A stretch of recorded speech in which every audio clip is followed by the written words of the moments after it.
Welcome to With Thunderous Applause, a podcast where two friends talk about the events and ideas that are going to shape our uncertain future. I am your host, Steve, along with my co-host, Zach. Hello, everyone. How are you? How are you doing?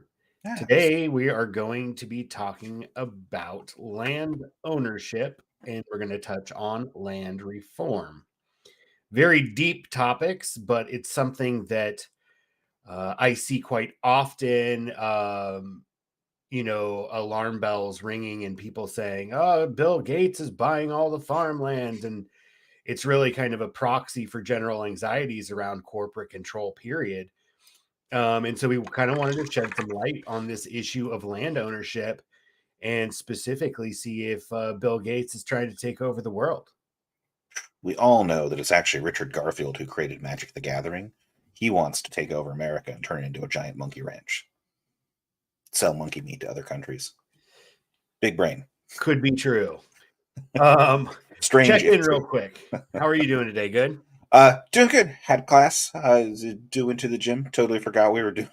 Totally forgot we were doing this. Yeah, Got a call actually, like 20 minutes ago. I'm usually the one that's running a few minutes behind. And today I was set up for 10-15 minutes, had everything ready to go. And I'm like calling and texting, being like, what the fuck, bro? It's one of those things where it's like, I thought about it when I woke up. I thought about it, like as I was exiting class, thought about it, like while we were headed to the gym, and then just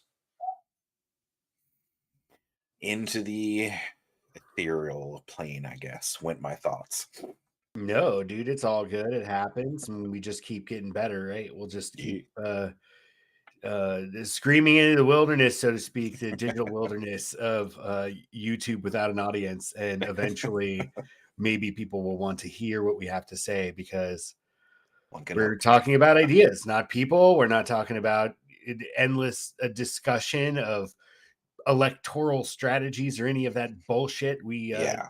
I think it's fair to say that if we had a guiding sense of principles that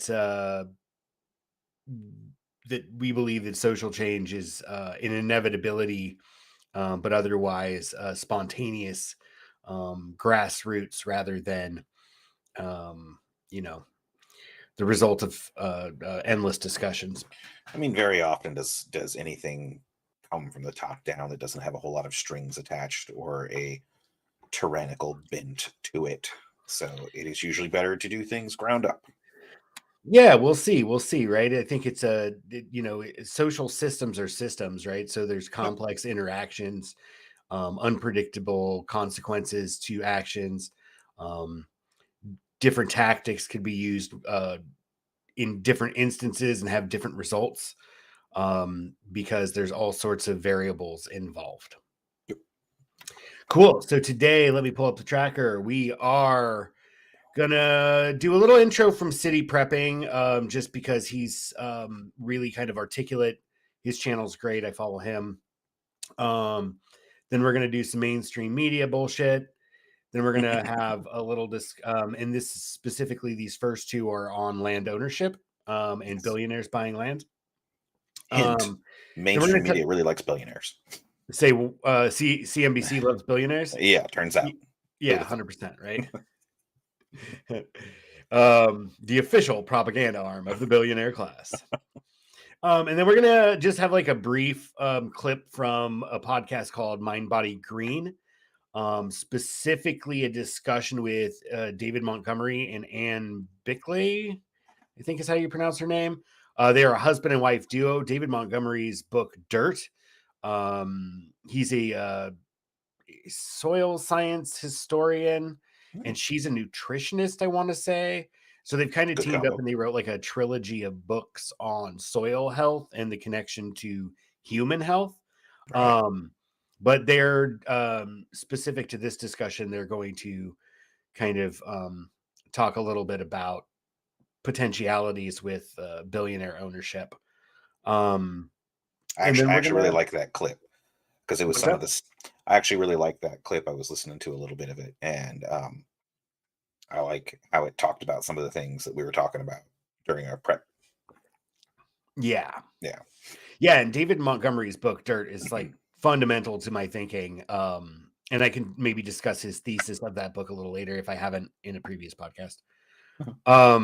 Let's see. And then we're just going to kind of shed some light on land ownership, specifically to kind of dispel this myth in popular commentary spaces that like it's a particular set of billionaires that are doing this, and that, you know, concentrated land ownership isn't something that's like is something that's new, right? And something that we should be freaked out about. Right. So we're going to discuss a little bit about the concentration of land ownership. And then, as we discussed in our last podcast, talking about violent versus nonviolent social change, I said that I would do some research on figuring out if there were any instances of serious land reform that happened without violence. And the answer is yes, but it's complicated. And results are mixed, of course. So let us begin with city prepping. Absolutely. He's based here in California. He has a phenomenal channel. Does not rely on alarmist reporting and just kind of sets the facts straight. And really, I think I don't know his politics. I assume he's on the conservative spectrum or side of the spectrum, but generally speaking, it's not, you know, we talk about like right-wing spaces and QAnon and all that shit. He is definitely not putting that forward as his ideology. He just generally tends to think the system, as we do, that the system is unstable and there's all sorts of cracks revealing themselves, and various parts of that system collapse at different rates. And we're kind of seeing that decay in the news headlines and in our material lives, right? As I went to the grocery store, I don't shop a lot. My partner is the kitchen witch, so she does most of that, and I'm grateful. Not a However, derogatory term, by the way. That's a good term. kitchen witch? Yeah. In No, case she. anybody, I mean, in case anybody didn't know, that is a positive. yeah, no, term like of cooking endearment. Yeah. is a transfiguration essentially. Like you change the Yeah. chemical Oh, it's chemical chemistry for makeup of sure. food. Yeah. Yeah. Yeah, Pretty she's amazing, an what you can alchemist, do with maybe some. kitchen alchemist, I should There say. you go. No, it's pretty amazing what you can do with like eggs and flour and water, and then the different ways you can mix just like those three ingredients, and then add Yeah, in a and couple when more. you And mix them and amazing. how you're mixing them, whether Yep. it's gentle or rough, and Yeah. at which temperature you do it. If you leave it on the counter to get exposed to natural yeasts or not. Yeah, there's like Yeah. a ton of stuff that goes into it. So she's a kitchen alchemist. Anyway, the moral of the story is I did go shopping and I got 9 or 10 hens that are just eating food, not laying a goddamn egg. And It's so I really was weird. buying eggs, which I don't have to do very often. And I was like, oh, I see why fucking people are talking about this shit. Like, this is Yup. fucking nuts, dude. Yeah. And if you can't afford to buy like 5 dozen at a time, you're going to be paying an even worse premium, because it'll be like $20 for 5 dozen, but one single dozen might be $8. Yeah, I didn't see prices quite that high at the Oh, Safeway by my house, but they were close. I think it was yeah. just shy of $8 for 18 for a dozen and Okay. a half. Yeah. Lucky you. Let's get this clip going. Well, not lucky me. If I was lucky, my chickens would Your get, chickens will like, hey, they're, well, they're taking a generally break, man. It's what's their that? off They need a season. break. They're taking a break. It's the off season for chickens. I understand that it's the off season, but like they're also getting older. So Yeah. like we're getting chicks this spring. It is, and we should have got them last year, which is what I said, and now they're going to cost us like $2 more a piece than they did last year. God damn. We were wondering about that actually. Because since eggs are costing more and you got like chickens dying from the flu and whatnot, Rachel and I were wondering if we went over to CBRD if the chicks would cost more. From what I can tell, I don't know what the retail prices are because they're not in stock. But I Mhm. checked some of the larger hatcheries, and they're still at the 100 count. right? Because they do. If you bought like 5 chickens, it's going to cost you a lot per chicken Yeah, because yeah. Just like the eggs. overhead is same 5 or 100.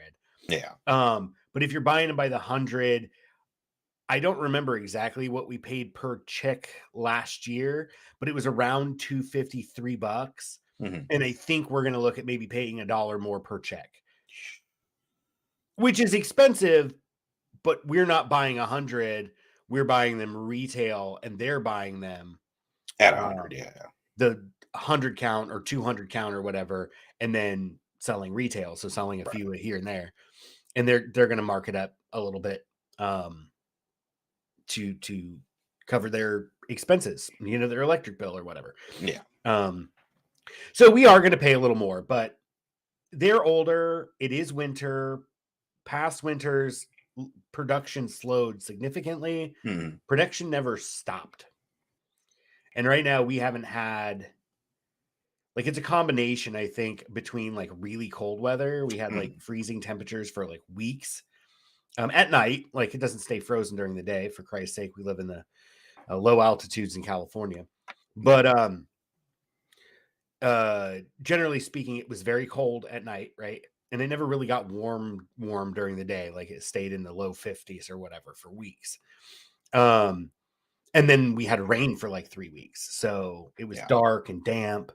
And I just think between the short daylight, which is the driving force, and then these other kind of weather factors, they just kind of, and their age also, they're just not laying. We used to get enough to keep us through the winter at a reduced level of consumption, and we haven't had fucking any.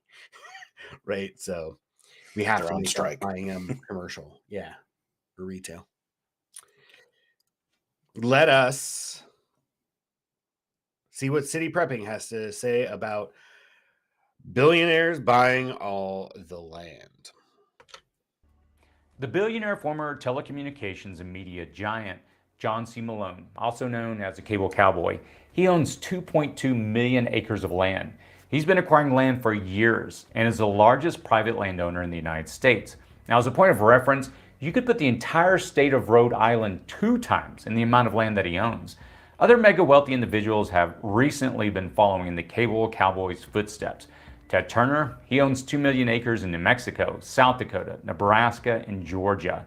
LA Rams owner Stan Kroenke owns almost 1.4 million acres. Peter Buck, the founding partner of Subway Sandwiches, he owns 1.2 million acres. Bill Gates now owns enough land to fit all of the city of New York on it, and his land purchases have been almost entirely fertile farmland.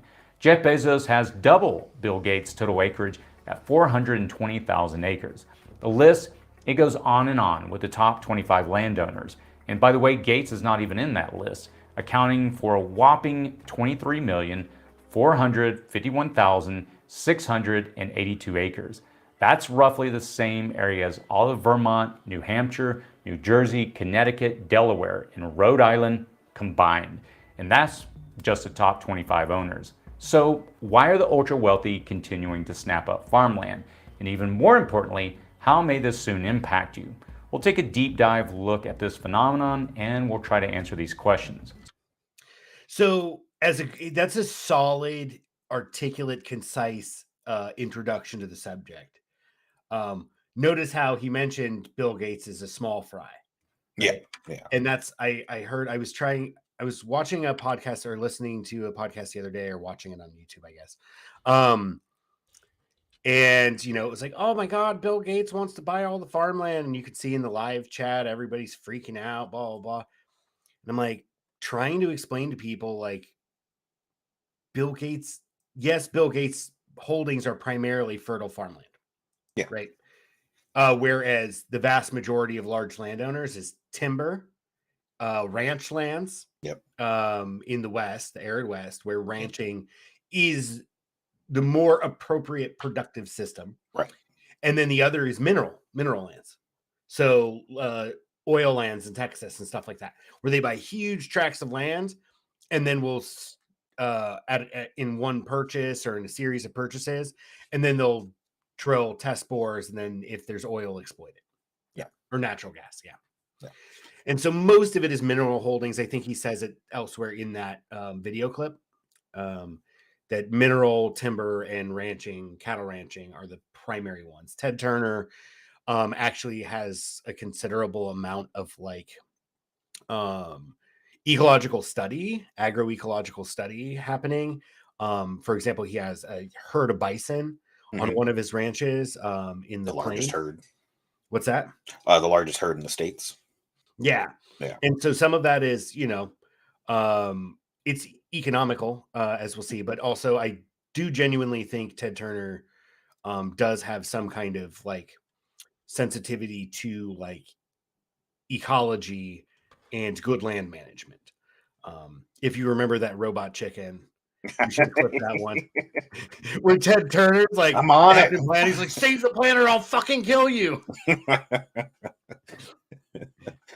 I'm on it. Robot Chicken's great. We should have had that queued up so we could play part of that. But at any rate, let's finish with the city prepping. He's going to talk a little bit about why billionaires own lots of land, or why not why they own a lot of land, because like we said, it's extraction industries primarily, or productive systems primarily, but also why are we seeing an uptick in various investment funds and also very wealthy individuals buying land. Yes. Go ahead. Okay. What does this mean for you, your fiscal problems? From a financial perspective, so many ultra-rich and fund managers snapping up farmland means that they have very little confidence in the other global asset classes making any significant rate of return in the coming years. Treasury bonds, considered one of the safest investments, are yielding around 2.24%, so they are not even keeping up with inflation over a long period. Many investors largely agree upon that the stock market is, well, overvalued, and we're in a housing bubble right now. Inflation is on the rise. Everywhere you look, there are signs of shaky economies, and there is a cause for concern on every horizon. Given all these insecurities, investors turn to the absolute most stable thing they can invest in, and that's land. Their mass exodus in this direction causes supply-demand pressure on all land, driving up land prices and netting them an instant return. For us, though, it represents a turning away from the standard safeguard mechanisms. Abandoning the treasury bond or investment in gold or silver will have unknown results because there has never been such an about-face for these economic brake-pumping mechanisms.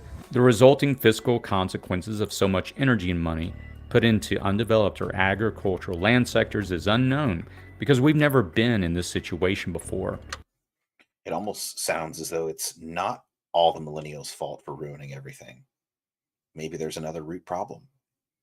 Yeah, and I think really when people freak out and they're like, Bill Gates is buying all the land, because I hear, dude, Russell Brand has, and Jimmy Dore, and a lot of the other like much smaller indie commentators, they're not really looking at the context. They just see a headline or they see Russell Brand talked about it, and it fits.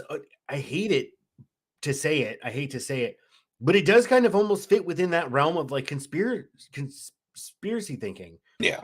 Right. Yeah. Because it's not a conspiracy. Like, it is telling us something. It's telling us that like the other ways to extract profit and value out of the economic system are not stable.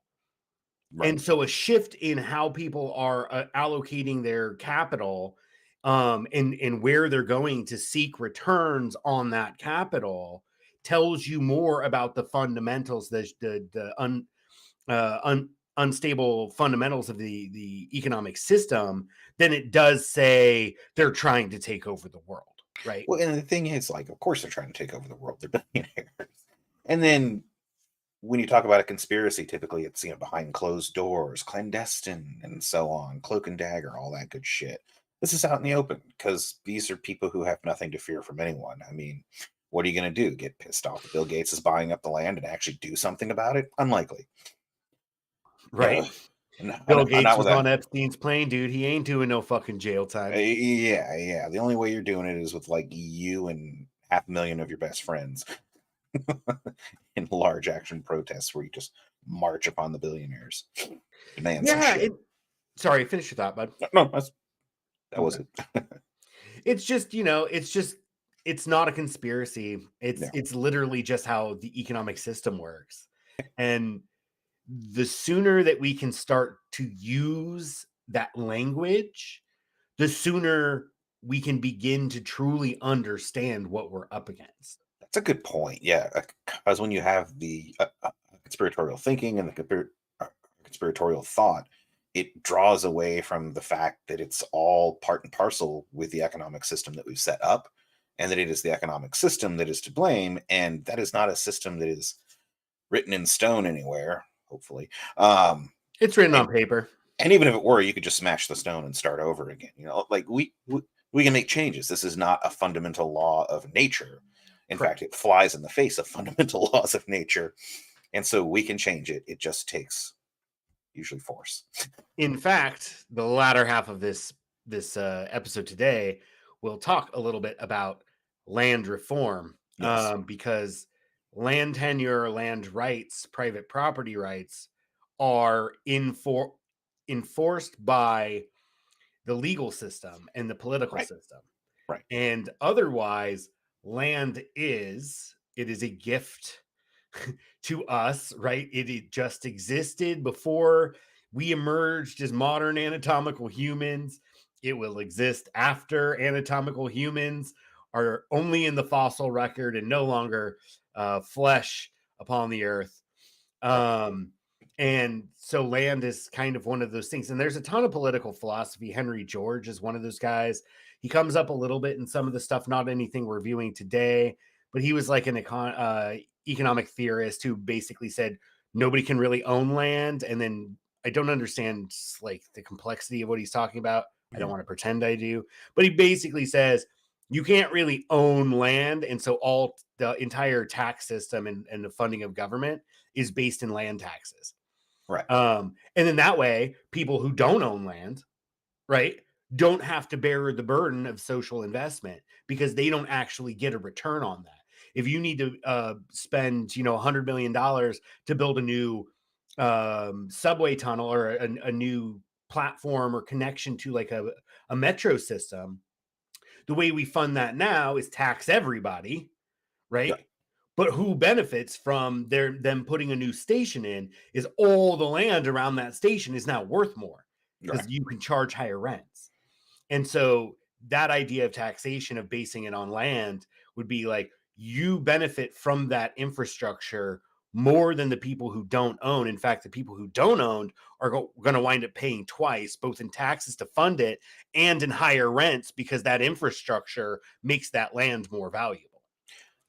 Right. And then back to the idea of the ownership. If you think that you own land, go buy up a bunch of land and then commit an atrocity, flee to another country, and tell me if you still own that land. Because I can almost guarantee you that the country you committed the atrocity in is going to seize your property, seize your land, and sell it to someone else. Well, right. And I think that's what's so dangerous about landholding companies and corporations is because corporations, even though our law treats them as people, as we all know, right? A corporation can't fucking die. And it can't go to jail. Like, we have corporations that have done horrible, terrible things, and they're still around. They just paid a few fines. I mean, they've killed people directly and indirectly. And if you were a person, you'd be in prison for that. Your assets would be seized most likely in order to pay for your imprisonment, and you'd be fucked, I guess is the short term for that. But yeah, I mean, it doesn't apply to corporations. There's antitrust law. Corporations can be broken up or be forced to sell off holdings and stuff like that. But just as a general statement, if you have like a real estate investment trust, a REIT, right, which is a common vehicle for this land ownership as an investment, right, as a means to extract a return, a profit in the capitalist system, they can't die. They just get passed person to person, and the ownership of that company changes, but the ownership of the land is owned by the company. So I know in California, it's a common way for commercial property owners to not have their taxes reassessed because under Prop 13, taxes only get reassessed at sale or major improvement. And then the taxes are prorated to the improvement in that latter case. So what they do is you have a commercial property that's technically owned by a company, and then people interested in buying commercial real estate aren't buying the property. The deed isn't actually being transferred as it would be for like a residential house, right? Or between two different buyer and a seller, right? It is owned by a company, and then they sell the company, and since the property didn't actually change hands, the company did, the taxes aren't reassessed. Right. And so commercial landowners pay less taxes than fucking homeowners. Turns out that if you make rules, people will find ways to skirt them. You're absolutely correct. So where are we at now? Let's finish city prepping, because I think this final thought is important, and then I'll jump back to something that you had mentioned. Okay. Fiscal perspective for you and more local to you than before. Also, from a fiscal perspective for you and more local to you, if you're thinking about buying an acre to farm or to bug out to, it's going to cost you even more now and in the coming months and years. Every acre that gets hoarded at the top drives up prices of this limited resource. If you live in a predominantly agricultural area, that is to say that your town is primarily supported by agriculture or the processing of agricultural goods, the decisions are being made by people not vested in the community or fiscal health of your town. What then are the effects of a Bezos or a Gates simply deciding it is more profitable to not grow cotton or soybeans or corn or whatever on those 30,000 acres of farmland around your town because there's more money in leaving it fallow? How would that decision impact local jobs, stores, and businesses? Your food problem. Yeah. So I think that's really important to point out the material consequences to communities when land ownership is concentrated, especially in an absentee landowner like a real estate investment trust. Yeah. It's not to say that they would stop farming, but it's a very real reality. I mean, we've seen throughout California where you had farming land get converted into houses because the land was marginally, productive as it was, and then it got to the point where it just made more sense to sell it off to a real estate investor than it did or continue to eke a living on that land, or to lease that land out to someone else who tries to eke a living out of it. Yeah, I think that that's part of it, right? And sometimes it's like it's economies of scale too, right? Like that was U.S. agricultural policy starting in the 70s was like their motto at the USDA was get big or get out. And that was about industrialization, the green revolution, large land holdings, prioritizing economies of scale in agriculture. And then it takes something like the pandemic to be like, why are there all or right now we were talking about egg prices earlier.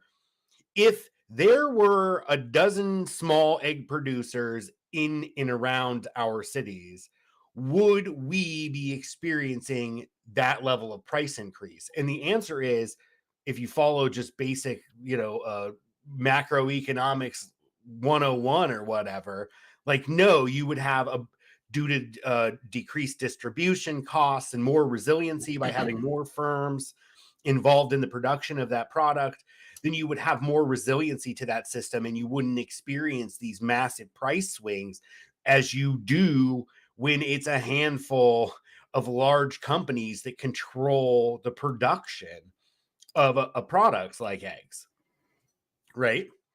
Millions of birds, but just a handful of companies. Yeah, right. Concentrated in very small areas. So if you have a weather problem too, you lose entire crops. Absolutely. For the entire year. And I guess my point is that it is to bring up that it is policy that created this. Mm-hmm. It's a policy objective of wanting an economy of scale because our capitalism obsesses over efficiency. Yeah. And again, a human-made choice, not a natural law. Right. It is a choice, not a natural law. Correct. Yeah, and I really liked how that summed up the kind of zero-sum game when it comes to land. Something that wasn't mentioned there specifically, but that a lot of people don't get, especially when I get into conversations with like vegans and other people who don't really understand agricultural production as like a human technology. And I mean technology in the broadest sense, right? A set of practices. And there's a whole bunch of different ways that manifests itself.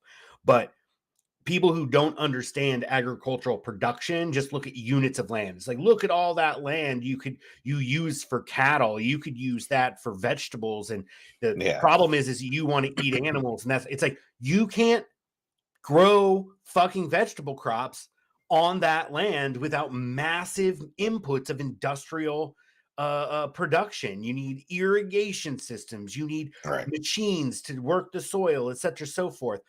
The reason that cattle work there is because it doesn't rain a lot.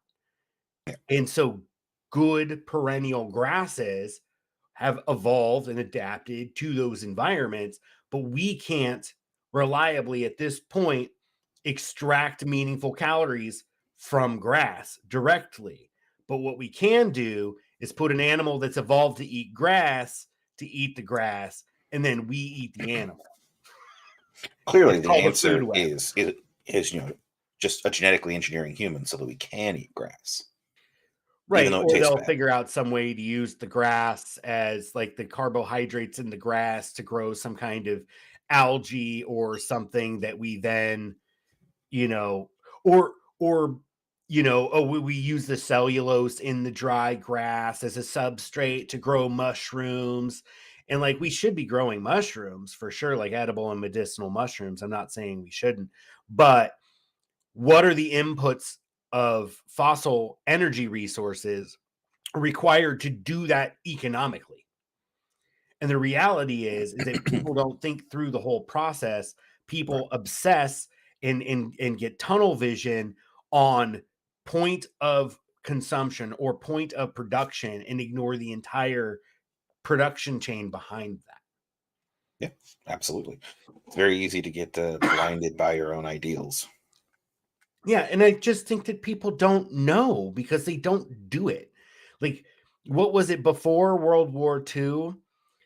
I don't know the numbers, but it was something like 40 or 50% of every worker in the country was engaged in agriculture or an agriculture service industry, like directly in production or in an industry that helped producers produce. Right. And that has now gone down to like a few percent. Yeah, it's very small. I believe it's less than 5% of the country feeds the entire country and then some. Right. And so people just don't understand like what it takes. Oh, and I don't want to get too far off because we have a bunch of stuff to go through. We do. But the big one is compost. He's like, oh, I use chickens to help me make compost. You don't need chickens to do that. You're exploiting the chicken. Well, first of all, I'm not exploiting the chicken. I am providing the chicken an opportunity to express its chickenness in a way that also happens to benefit me. You know what I mean? Right? Like, you're honoring its behavior and be like, yeah, you like to scratch. You're literally built for scratching. Here, scratch this fucking pile apart for me so that I only have to do one step, which is put the pile back together instead of both steps, which is tear it apart and put it back together. Oh, yeah. Everybody that says that shit, I'm like, you make fucking compost. Make compost. You go ahead and turn that shit. Sorry, go ahead. Oh, yeah. You go ahead and turn that shit with a fucking pitchfork, 3-4 times a week and tell me that you don't want some chickens to do it for you. And that's the thing. You're not 100%. Like, you're not taking anything from them, especially if they're egg chickens, like, sure, you take their eggs, but, you really think a chicken, wants to watch after dozens of little chicks? No, man. They're probably pretty happy.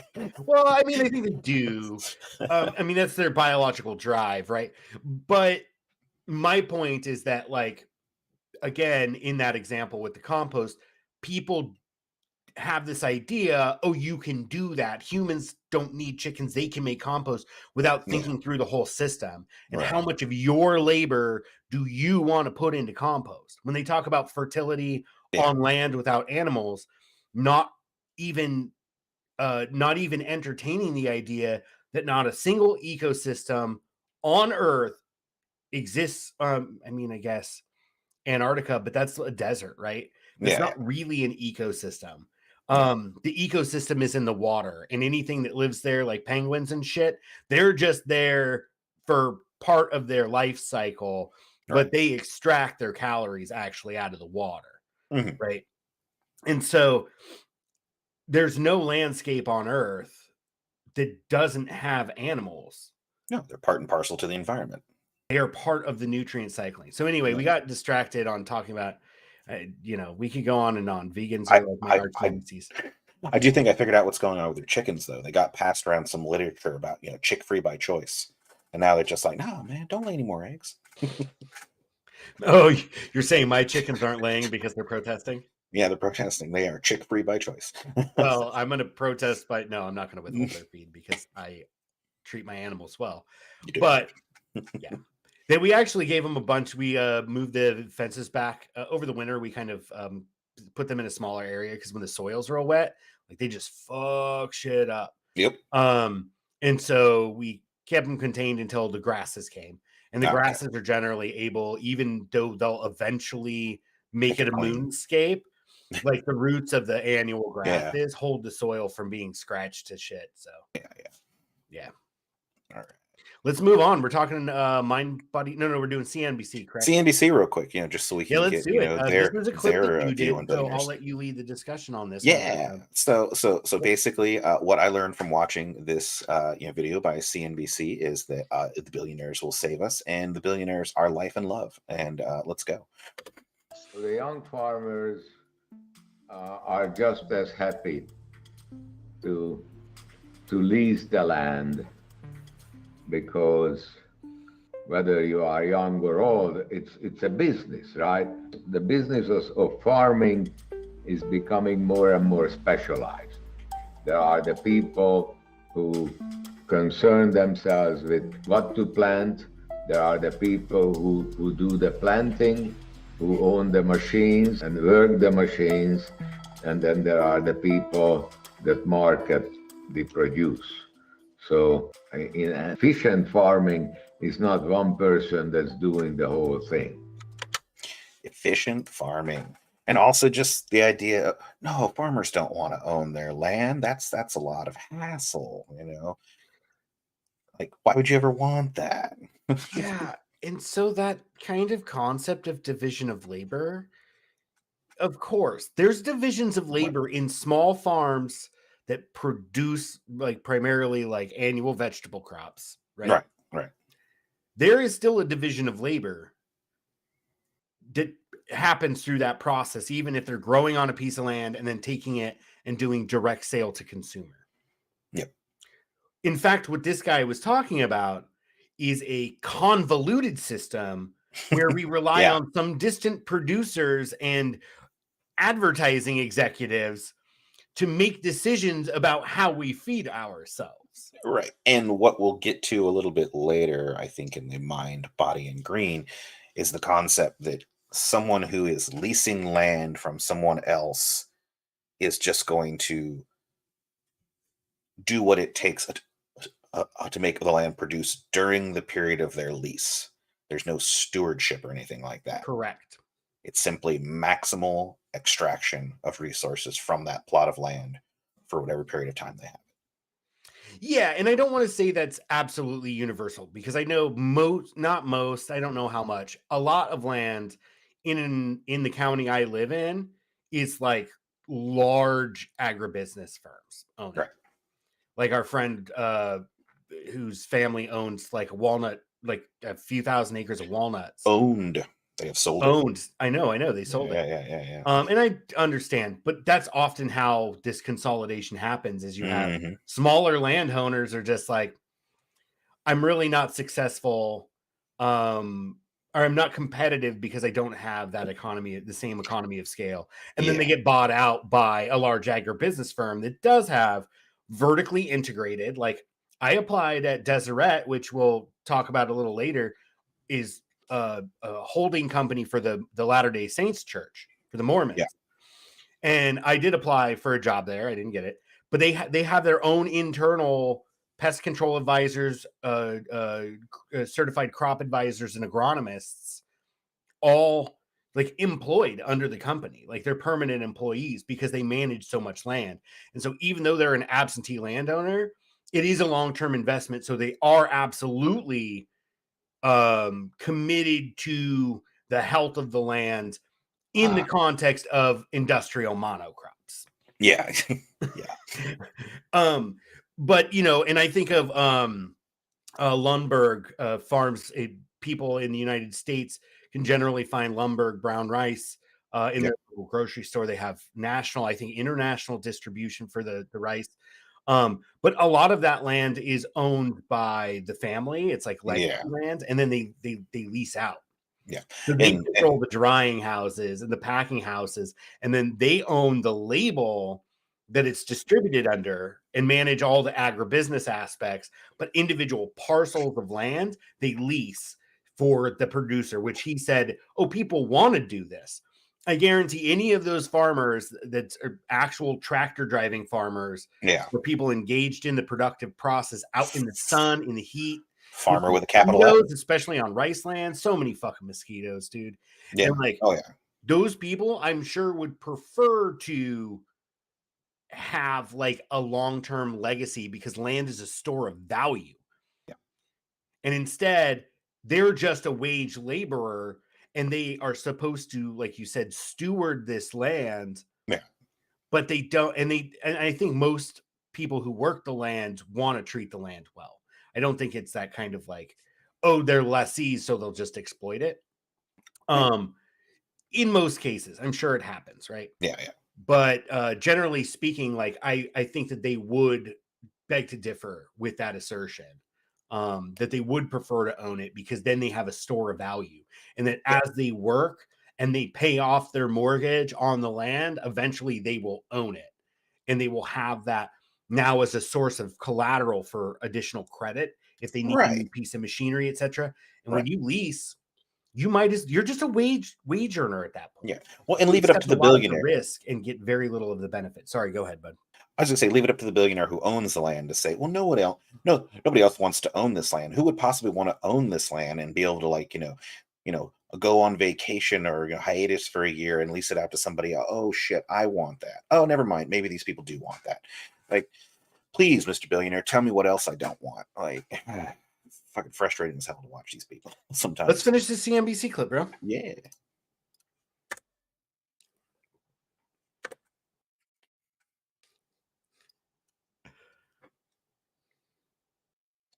Whoops. By the ultra wealthy is a good or a bad thing.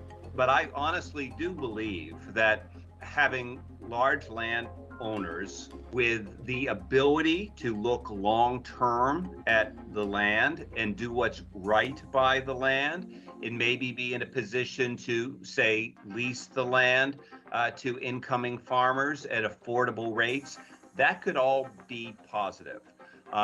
And so I'm hopeful it can be that. There are fewer and fewer farmers. How far up a billionaire's ass is that guy's nose right now? Like, I couldn't tell you. I don't subscribe. But yeah, I mean, I think I'm not saying that like I was saying about Ted Turner. I do think that, like, at least from my cursory kind of scratching the surface dig into his philosophy, and also knowing landowners like not knowing the Lundbergs, but knowing of them and how they have a philosophy of land stewardship, ranchers, etc. I do think, generally speaking, Rancho Llano Seco is another perfect example. And of course it's for fucking tax benefit, right? Yeah. But they do set aside a considerably large part of their land holdings for migratory birds in the case of Rancho Llano Seco. And they claim a nice tax, discount for it, I'm sure. It is a tax break. Yeah. They also, that family, which is old San Francisco, like old money, like 150, 200 year legacy money. These are real trust fund babies. Yeah. But like they also, like, they do land stewardship, and they it's open to the public, right? They have viewing platforms that they maintain, with some help from the federal government because it's part of a wildlife refuge on the Pacific Flyway for migratory birds. But they also basically have like, they can bring out their friends or their potential clients or other rich people that they want to impress and go duck hunting. And basically like they have a habitat that's attractive for waterfowl. And then they just fish in a barrel at that point. And they just fucking shoot their limited ducks in a fucking, 10 minutes or whatever. Like shooting ducks in a blind. That's right. So at any rate, was that the rest of your CNBC clip? That was the rest of it. Yeah, we move over. Yeah, so that's interesting. And we're going to touch on the land reform thing, Council on Foreign Relations, and there's some other documents, OECD. I didn't include that one, but I, was reviewing that, trying to articulate the idea through today's show. And it's really important that you look at what they're saying, right? Mm-hmm. And we'll get to it in the Land Report 100, which is the 100 largest landowners in the U.S. Land Report's like primarily like an advertising, like buyers and sellers of land, people who offer services, et cetera, and so forth. And there's a little blurb in there under Bill Gates that we'll take a quick look at. But essentially, like, he's just like, my investment firm. Yeah. They decided that this was a good thing to take our money out of very volatile kind of stocks and bonds and shift it towards something, gold, silver, land, other things that we can expect to hold value long term, no matter what the political situation is. Well, and that speaks volume. That last guy, basically said that he's hopeful that billionaire philanthropy can be a force for good in the United States and the world. And it's like, these people are doing it because it's stable and it can make them more money in the future. And if you buy farmland, generally the most state governments, and I think that might be under, I don't actually understand the legal regime that fits with under. Mm-hmm. I know in California, there are certain property tax abatements for productive land. And that's because if you had to pay the same tax rate on a piece of agricultural land as a say like a apartment complex or something, like it's going to affect the microeconomics of it and how how you operate your business. Yeah, it would affect the price of food too. And if there's one thing Americans hate, it's paying a lot of money for food. We're perfectly fine with paying money for other stuff, but the price of bread goes up 10 cents, and we're not going to riot. Obviously, we're not French, but people get upset and they start tweeting and putting hashtags on it and stuff like that. Like, food is the one thing where America's like, no, it should be cheap, even though it doesn't represent all the energy that goes into it. And so essentially it gets subsidized by all these lowered tax rates for arable land and whatnot. Right. And it gets subsidized in a whole host of ways, especially commodity crops, tobacco, cotton, wheat, corn, soya. Why tobacco? I don't get that. Largely political handouts. Oh, okay. I was going to say, can't eat it. People who own land have political power. In fact, when this country was founded, you didn't even get to vote if you didn't own land. Right. If you weren't a white landowning male, you did not get to vote. So everybody that's like, oh, but our democracy, our republic. No, it was never designed for us. No. And as soon as the land got out of control, we figured out other ways to make it so you couldn't vote. So. Right. And, we're going to get into a clip on David Montgomery and his essential thesis in his book, Dirt, Soil and Civilization. I forget the subtitle, but the book is called Dirt and it's fucking phenomenal. What's the subtitle? The Erosion of Civilizations. The Erosion of Civilizations. Yep. Yes. So his thesis in that book is that conquest, colonialism, both occupation and the kind of economic imperialism that's kind of typified the latter 20th century, Mm-hmm. Like those are driven by land degradation, essentially. Yeah. It says you move in American history, it's quite clear, right? Like he has a chapter in there because he goes across cultures and time, right?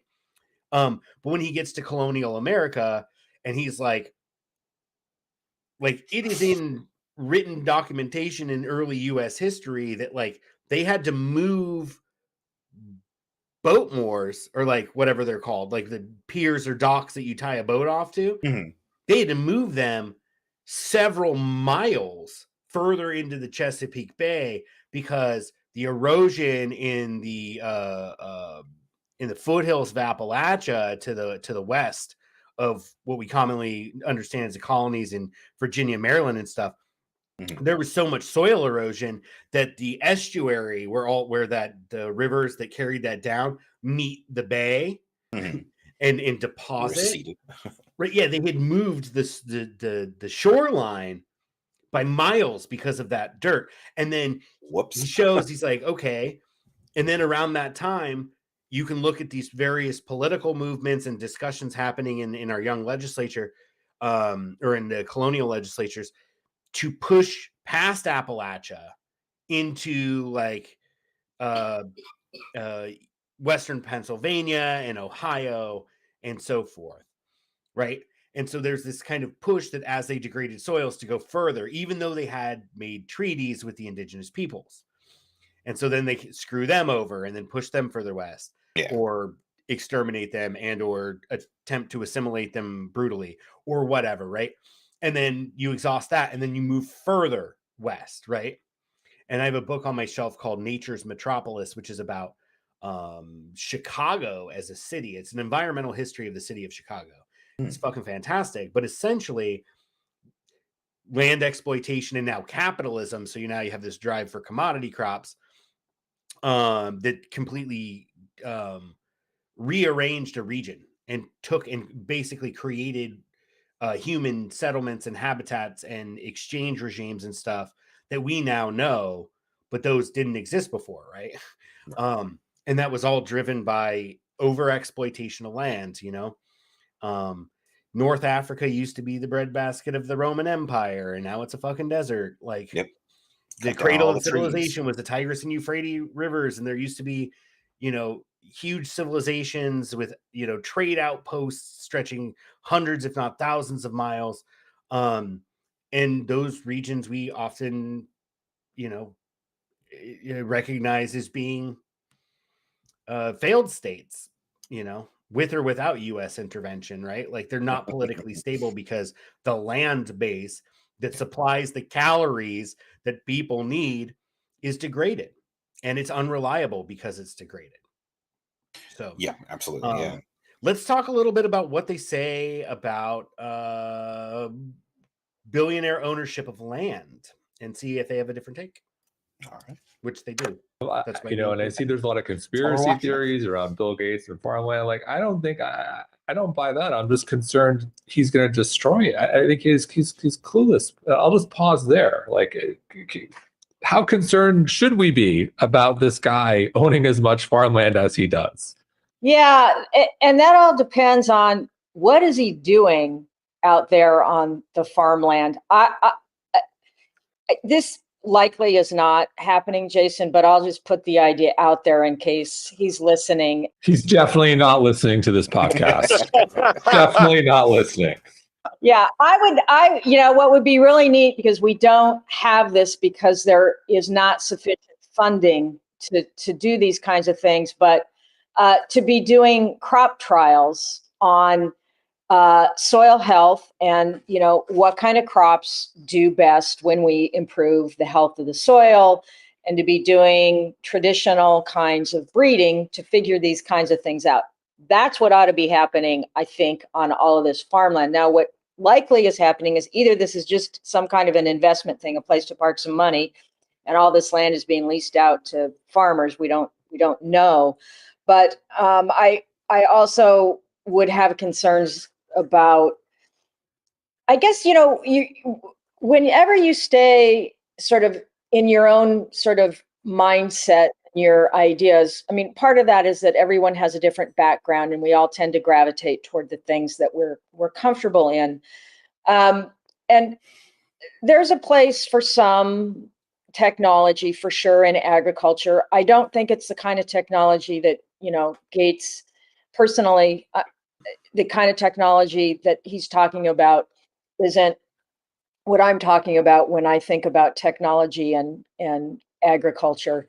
So that's a little bit troubling. Maybe someone can look into this and report back about, what is happening on all that farmland, because there's a huge need out there to be doing more research on, I don't want to put a label on it because it gets murky between, organic and regenerative and hydroponics. So I will just put it this way. There needs to be more research out there on how we make farming practices return better soil health, better planetary health, and better human health, so that as a consequence of the way we farm, things are better off and not worse off. If Bill Gates can do that out on his 200-some thousand acres of farmland, and he's figured that out and he's looking at that, I'm all ears. I want to hear about that. Yeah, the danger with sort of blind techno-optimism, which some folks are prone to, is that we may miss the opportunity that I think we really have here in agriculture, which isn't so much to blindly embrace new technologies as our salvation.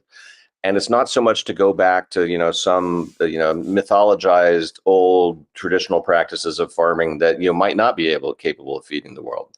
What I think we have an opportunity to do is to take a lot of the ancient wisdom of things like cover crops and crop rotations, and combine that with modern technology that allows us to do things like no-till, to wean ourselves off of agrochemicals, and to do things like precision agriculture, to use a little bit of things here and there that we might want to use, to actually couple modern technology to that ancient wisdom, or use the ancient wisdom to guide the application of modern technology.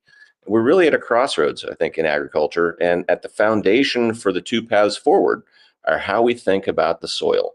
And so if you think about investing in rebuilding soil health as a planetary infrastructure project that future generations of people need us to do on their behalf, that's a very positive vision for the way forward. If we're just thinking about, continuing to do things the way we've been doing them and then rely on lab-grown meat to make up for the damage, that's not really a very positive solution. And we've got this century to figure it out. We've got the next couple decades to pull off a transition. And I like to think that I'm an optimist by choice, because I think it's an imperative that we need to transition to a more resilient and sustainable and regenerative style of agriculture. Yeah, I'm with you. And to me, it's so upsetting because Gates specifically, because every acre counts. I'm pretty sure we're supposed to stop a little before that. A little before that, yeah. That's all right. No, you're good. Yeah, so I really, really, really, really, really, really, really love what they have to say. This guy kind of a Mind Body Green podcast. Apparently his name is Jason. I wish that I had his full name, because it's kind of, we're using his stuff. We should be able to name him. Wachab or Wachab. Wachob, yeah. Okay, great. Yeah, and this is in the show notes. You can watch his podcast and see what else he has to say. Please do. I think it's primarily like a environmental issues / human health stuff. They only have 64,000 subscribers. Let's get them up to 100,000. Get them to 100,000. Let's get us to 100. Yeah, let's get us to 100. Just 2 zeros. Let's do 50. Let's do 50. Let's get to 10. We'll start with 10. Then we'll add a 0 on there. At any rate, the point being is that I really love what they have to say, and it's a little departure from the other stuff, but I wanted to include that because that distinction in technology. Everything we've seen Bill Gates say in public is, in the great concern with lab grown meats. It's fucking soy is what it is. Mm-hmm. Or they do all sorts of other things where it's soy, but it's like they include like beet juice to make it look like it bleeds or whatever. I don't know. Right. But it's basically vegetable protein, right?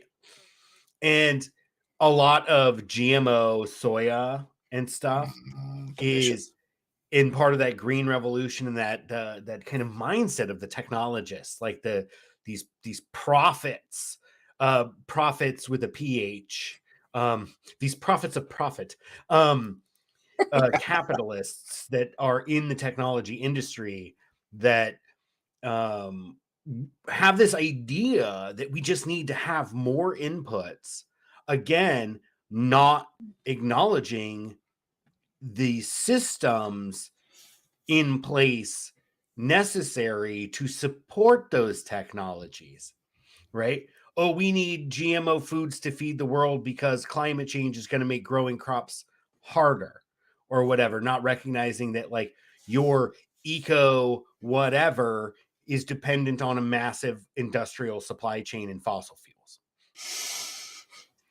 Right? One thing I had a question is they said no-till required modern technology. What about no-till requires modern technology? I was confused by that. I'm not sure specifically what he was talking about. Okay. I think it might just be in management of agricultural wastes. Okay. Generally, it's that you turn the stubble in, or if you had a disease issue, you might have to remove it or burn it. I was just thinking your broad fork, that's no-till right there. That's just loosening up the soil. Yes, it's soil disturbance, right? Because like it's the disturbance and the oxygenation of the soil causes the microbiology. It allows the microbiology to metabolize faster. And in many ways that releases nutrients. Right? Okay. Gotcha. But then that depletes over time because you're not adding the food, the microbe food back in. And so I'm not exactly sure what he meant there, but I know that in terms of like industrial implements, like seed drills and stuff like that, if you have a machine that can provide that force to deliver that seed below the stubble into unbroken soil, that it works. But like, generally speaking, on broad acre agriculture, it's not like your local CSA where they buy a truckload of compost, have it delivered with a large vehicle on asphalt roads, deliver it, and then they just add it to the top, right? That's not economically feasible at broad acre.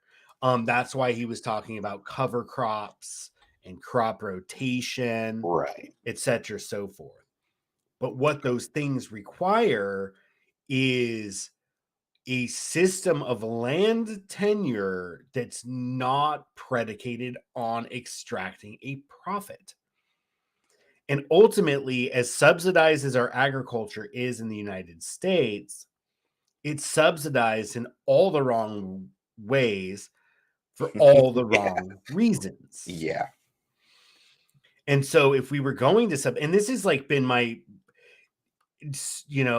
just obsessing over this issue of ecosystem restoration, and specifically in the realm of agriculture, is decoupling food production, since it is fundamental to our existence as organisms, and decoupling it from profit motive. If those egg farmers, the small egg farmers, were able to continue to produce and compete, whether through artificial means like say like tariffs or some other kind of tax on eggs that are produced elsewhere, right? Then the small producers might have been able to continue to produce. And therefore, when we have things like bird flu outbreaks and supply chain disruptions due to COVID or whatever, like we would not see inflation in those goods in quite the same way. But at the same time, those systems have a lot of problems themselves. Those subsidy regimes, anything you're trying to do to manipulate markets to benefit one producer over another, it's it's a complicated issue and it doesn't always work out well. And unfortunately, in agriculture, like you don't really have much wiggle room because you need to, we don't really have like, you can't store food. You can at scale, again, like the individual can do camelids and mylar bags and all sorts of stuff. They found viable fucking seed in clay pots dating back like 6,000 years or something. Oh yeah, planted some of them too. Yeah, exactly. They found viable seed. And so it's possible to store this stuff. Is it possible to store 2,000 calories a day for every man and woman and child on average, right? No, In and that's the the stuff world. that famines are built of. Right, exactly. It's just not practical. Yeah. And so we kind of have to rely on the seasonality of it. And it's kind of, we were talking about slavery, the non-existence of slavery as being kind of the historic anomaly, like just being real about it, right? Yeah. Same thing with not having real famine. Like we have malnutrition because people can't get all of the nutrients their body needs in the kind of calories that you can ship out and stick on a fucking 7-Eleven shelf for 2 years, right? There's not a lot of nutrition there. It's just energy, just calories. But you can't, so we have malnutrition, but you don't have a lot of starvation. In fact, you have the opposite, which is diseases of affluence, right? Like heart disease and shit like that. This guy right here. See, I grow a beard to hide mine. Oh, I'm proud. You should just grow a beard. I earned it. No, oh my God, I tried it once. Terrible, worst experience ever. Worst experience ever. Yeah, you gotta like you start playing with it unconsciously, Yeah, that itches. Yeah, it stops though. You kind of just get used to it. I don't know. I just hate keeping it trimmed. Yeah, shaving sucks. Yeah, I don't even bother with like an actual razor, man. I use a pair of fucking clippers with no guard. Yeah, and just use it to clean up my cheeks and my neck. I don't even use a fucking razor blade at all. Almost never. No. Every once in a while, when I have like something special I need to do, I'll actually like smooth shave like my cheeks and my neck. But usually I just get it down to like a manageable kind of stubble, so it doesn't look like a fucking neck beard. Neck beards are gross, bro. Yeah, don't ever buy fedora. That's for everyone out there. No fedoras. I'm not really quite sure what's wrong with fedora. The fedora plus the neck beard is the typical milady guy, who is having trouble with the actual miladies. Something you said though was back on track. You were talking about how there's not much room for error when it comes to producing food, because then you got starvation. But then again, I think we're also seeing there's not much room for error when it comes to over extraction, because as you pointed out, the areas of the planet that used to be our fertile bread baskets are now our infertile, sandy deserts, and that is just a matter of not seeing the signs and having people in charge who probably didn't farm and didn't understand what happens when you overtax the land.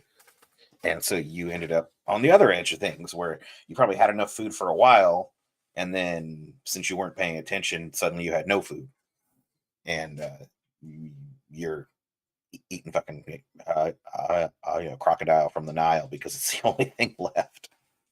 Yeah, and like famine is fucking real, and like that's kind of what I was getting at, is that like scarcity in our productive systems are precisely why we kind of I don't want to say precisely why. I think that that's still debated, right? Like why we shifted to agriculture, but like there's not a lot of doubt, as far as I know, around like recognizing that those surpluses helped prevent or helped support a larger population. Absolutely, which then makes the famines worse when they do happen. Right, exactly. And it's pretty common. I mean, famous examples from history, like the potato famine or something.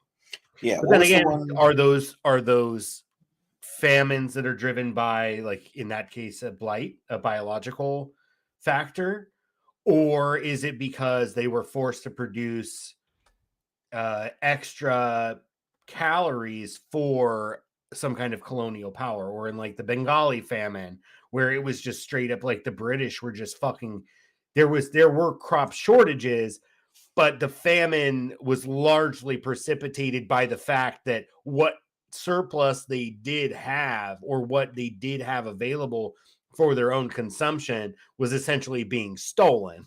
Yeah.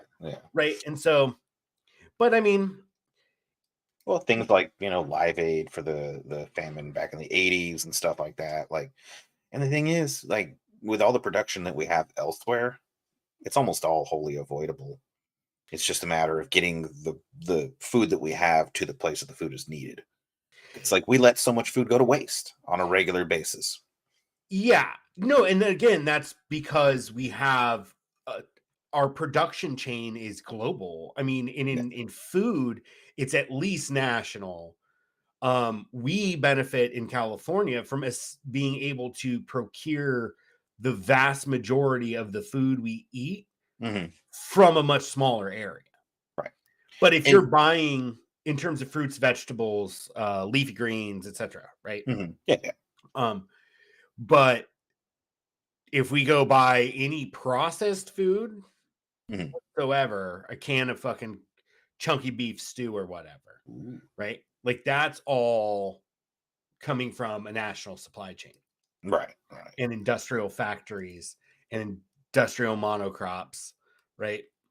I think, was it Richard Heinberg? Somebody, I think it might have been him. I'll look it up. Maybe we can talk about it in the future. But essentially, like, people who talk about energy, right, and like are looking at the implications of energy depletion, and so they're like, we eat oil. Like, if we are what we eat oil. Like the amount of petrochemicals involved in agriculture, like the Haber-Bosch process, right? Like, we would not be able to sustain the global population we have now if we weren't creating urea, right? Ammonia or whatever. Yeah. For use as an agricultural fertilizer. And that's made from natural gas. So we wouldn't even be able to sustain this population without that fertilizer. And so we're going to be finding out things. Sorry, go ahead. Without some changes in the way we look at things, we're not going to be providing for our population for very much longer, given that is the case. Right. And I'm thinking of peak phosphorus, right? Like, phosphorus is in every soil. You can really unlock it with healthy soil biology, and you don't need it as an input. But in industrial monocrops, like, they need an input of phosphorus. Phosphorus is a macronutrient that's, I think, primarily used in fruit and seed production. Used by the plant in fruit and seed production. Yeah, it's not actually applied to the plant or anything like that. It is. Yeah. It is applied to the soil for the benefit of the plant. But like, phosphorus is like, rock phosphate is not renewable. Like, it deposits of it developed over geologic time, right? And we've taken those, like some of the earliest ones. There were wars, and I think it might be Montgomery or somebody else that's written about it, where it's like Britain and France and the Dutch like fought fucking naval battles over like islands they couldn't settle. It was literally just like seabird colonies that through millennia had accumulated fucking feet thick of just fucking dried bird shit. Yeah. And they literally, human beings killed each other to get to the bird shit because they needed it for their fields. I mean, I'm not joking. No, I've read about that. Yeah. Yeah, it's fucking crazy. Most people don't realize that like, we've literally fought wars over bird shit and bat shit, right? Yeah. Various animal shit. Various shits. Not yet our own shit, because it's so abundant. We're swimming in our own shit. We're full of shit. Technologists are full of shit too. Like Bill Gates, he wants to do his GMO soy so he can make fucking textured vegetable protein bullshit. And what is that about? Is that about human nutrition? Is that about lessening the environmental impact? No. No, it's about making soy rizo palatable.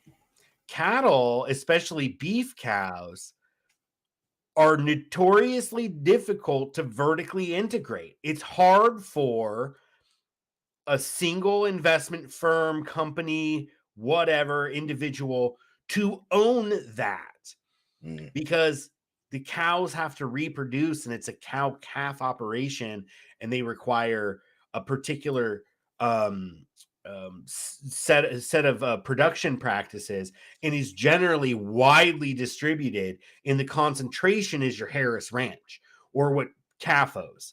People think the CAFO is how the fucking cow is raised. Right. Like they're raised in confinement and there's mountains of manure. No, the CAFO, I loaned you that book, Mining California, by Daniel Eisenberg, I think, yes. Guy out of Temple University, I think. A fantastic fucking book about the industrial extraction in California. But basically in one of his chapters on cattle, like the CAFO, the confined animal feeding operation, or the feedlot for cattle, started so that people could make money. Because now you had, instead of being like, oh, I'm done, the animal is ready, taking it to market, and then being subject to whatever market price was available at the time you wanted to sell. Now there's a company, a division of labor, as this guy from CNBC said, right? A division of labor where now there's someone who buys the cattle from the distributed ranchers, the large number of people who have cow-calf operations, and they'll buy them and then they hold them and feed them to finish them, but also hold on to them so that they can distribute and determine slaughter dates so that they don't flood the market. Right. So they can control the price. So it's about like consolidation in agriculture and in land ownership is about monopoly of the resource, right? Well, and that was the thing that happened at the beginning of the pandemic with pork is you had a whole bunch of people who didn't have the necessary staff to slaughter and package the pig meat. And so you had a bunch of them just being killed and let to rot. And it's a very similar situation where they would have otherwise spread it out and made a whole bunch of money. But, you had every single person who had pork trying to sell it all off at once, and it became almost worthless overnight. Precisely. I know people locally because those plants, the USDA plants, and that's a whole nother story about how the USDA policy, again, is complicit. It's for food safety. But the reality is that while I think the laws are well-intentioned, what they ultimately do is lead to consolidation and monopolization to where there's a handful of plants that can legally, like, because you can just, like we slaughtered and processed our own hogs, right? But we could not sell that, and anybody that produces meat at their house and slaughters it themselves cannot sell it legally. Right. So to be able to sell it, especially across state lines, but just generally for most meats, poultry is a little different in California. Poultry includes turkeys, chickens, and rabbits. Rabbit is poultry, but it falls under the same category. Sure. But for beef and pork specifically, like it has to go through a plant with a federal inspector, food safety inspector, on staff during the slaughter, right? And the process of packaging. And so when we made these rules, and then the investment flows to single concentrated plants, right? Usually owned by a single company, like Boar's Head, or one of these other ones at Smithfield, right? That does, like, Smithfield's like the kind of low end bacon, but they slaughter fucking tons of animals. Or Purdue Chicken, Tyson, right? Or whatever. They control the plant, and then everybody that brings their animals there is subject to however that monopoly corporation wants to set prices, right? And then you don't have any resiliency in the system, as you were saying about COVID, right? Like, Yeah. because there's only one place. And so what they did is they drove pigs from places like Iowa all the way to California because we had there's availability in the plants. Like, they could take more animals in, Yeah. right? They had space, cold storage space, etc. And so they brought them here. And yeah, dude, like I talked to people who were like, "Oh, you had to get there right at that sweet part." But I bought 3 pigs, butchered and slaughtered, and it wound up being like I don't want to quote prices, but it was a fraction of they lost money when you count the cost of raising the animal, but also shipping it from the Midwest to California, and then at the price they were able to sell them, they all lost money. But it was better than doing what the alternative was for them, which was to basically just take the loss and kill them all, and no one eats them. Yeah. Right. So I'm not sure if there were I'm pretty sure there must have been some kind of COVID PPP loans or something. There was a finance extended to folks who were losing out on production. Oh yeah. And another thing you ended up with was a whole bunch of people who were forced into working in tight spaces, exposed and essential until the moment they weren't, in order to process that all, and being told like, well, there's no way we can spread it out. You can't maintain social distancing because we can't stretch the factory 6 times bigger than it already is. So tough shit, basically. Yeah. We could get on this topic all day. We were really talking about concentration of land and ownership. I do think that consolidated or monopoly ownership of points along the production and distribution chain is as relevant to this, because it is a handful of companies. Like, drive down the interstate and you got the big old Archer Daniel Midland granary, right? And there's some co-ops, and there is, USDA does offer financing for like small co-ops and stuff, but it winds up being a mess, and not really adequate. You still have these large monopoly firms that control our food system. Right. And it's not the landowners. So to address this, oh my God, the billionaires are buying all the land. I wanted to tell you, you have the CRS white paper up. Yep. This is updated very recently, as the Congressional Research Service zoom in a couple of ticks perhaps tends to do. There we go. How is it looking? That's a lot better. Yeah. Cool. Okay, so I just wanted to briefly discuss, because people are like, oh, Bill Gates is buying all the land, right? Or all the farmland. Foreign ownership and holdings of U.S. agricultural land. This has been a big discussion. I know Texas has had some discussions. Texas, like California, as you'll see in a little diagram here, don't have laws forbidding it. Most of that's coming from kind of like anti-China xenophobia. I just want to put that out there clearly. They're like, China's buying all the farmland. China does not own all the farmland. I wanted to show primarily this graphic here. Highly recommend anybody that has questions about policy and things happening. The Congressional Research Service most likely wrote something about it. Again, yeah. Check it out. It's fucking great, man. Nonpartisan. It's basically the research arm of the federal government. They have a question. Some subcommittee or something has a question. They farm it out. People at the Congressional Research Service do the research, write it up, and then submit it. Your tax dollars at work. And really, probably one of the better. I mean, it's a lot fucking better than sending Abrams tanks to fucking fascists in the Ukraine, right? Like, I'd much rather pay for a bunch of fucking book nerds like to write up shit like this. Okay, so it's just basic to draw in the primary sources here. Show people that you can get this information. If you're concerned about Bill Gates buying up all the farmland, you just need to do a fucking, like, dude, we spent how much time? A couple hours at most. Yeah, like 2 hours. Reading things that were not really related.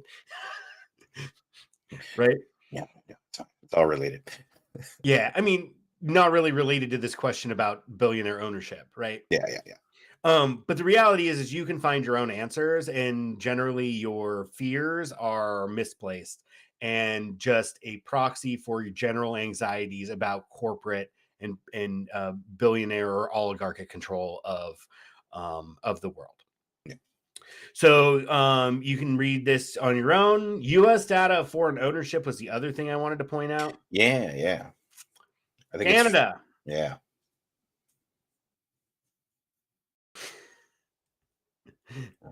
12.8 million acres. Netherlands, Italy, Germany, UK, other countries, right? Proposed legislative options. You can read a little bit about what Congress is considered with regards to foreign ownership of land. And I think it basically says, let's kick it down the can for the next Congress. Yeah. So other congressional proposals reflect what you're reading. Sorry, what was that? Oh, more or less. It says the 117th Congress figured this out, and the 118th Congress might consider these types of proposals. Right. Other congressional proposals reflected various national security concerns and sought to amend federal authorities other than those pertaining to the USDA. So basically, federal review of foreign investment transactions in U.S. food and agriculture, which California here has over 500,000 acres held foreign.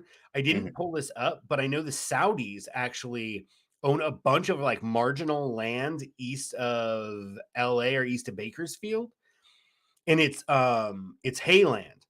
So because they have these confined dairies, because I mean, Saudi Arabia was a desert, even in the Garden of Eden times. Like that was always kind of a desert, for a very long time through geologic history. I'm not sure when it wasn't a desert, unlike North Africa and the Sahara, which we know just 15,000 years ago was not a desert.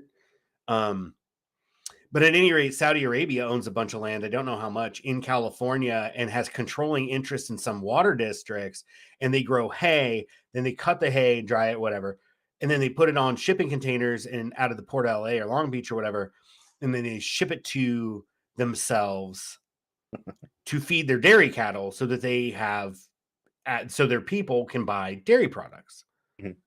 And like, is that concern? Should that concern us? I mean, yeah. It just shows like I don't have a problem particularly against the Saudis, other than I have a lot of shit against the Saudis, but them owning some hayland in California is not a general concern of that, because I understand they need to feed themselves. But then at the same time, the ability to produce grass in California using California water, and I actually think their lands might be irrigated off the Colorado River, actually, because that part of Southeast California is primarily irrigated by Colorado River water. Right. What'd you say? Oh, I was agreeing. Yeah, absolutely, it is. Yeah. Okay, yeah. So that's off the Colorado River, right? Most likely, I don't know the exact details or the exact locations of these farms, but I know that they do have hay farms, alfalfa farms out there.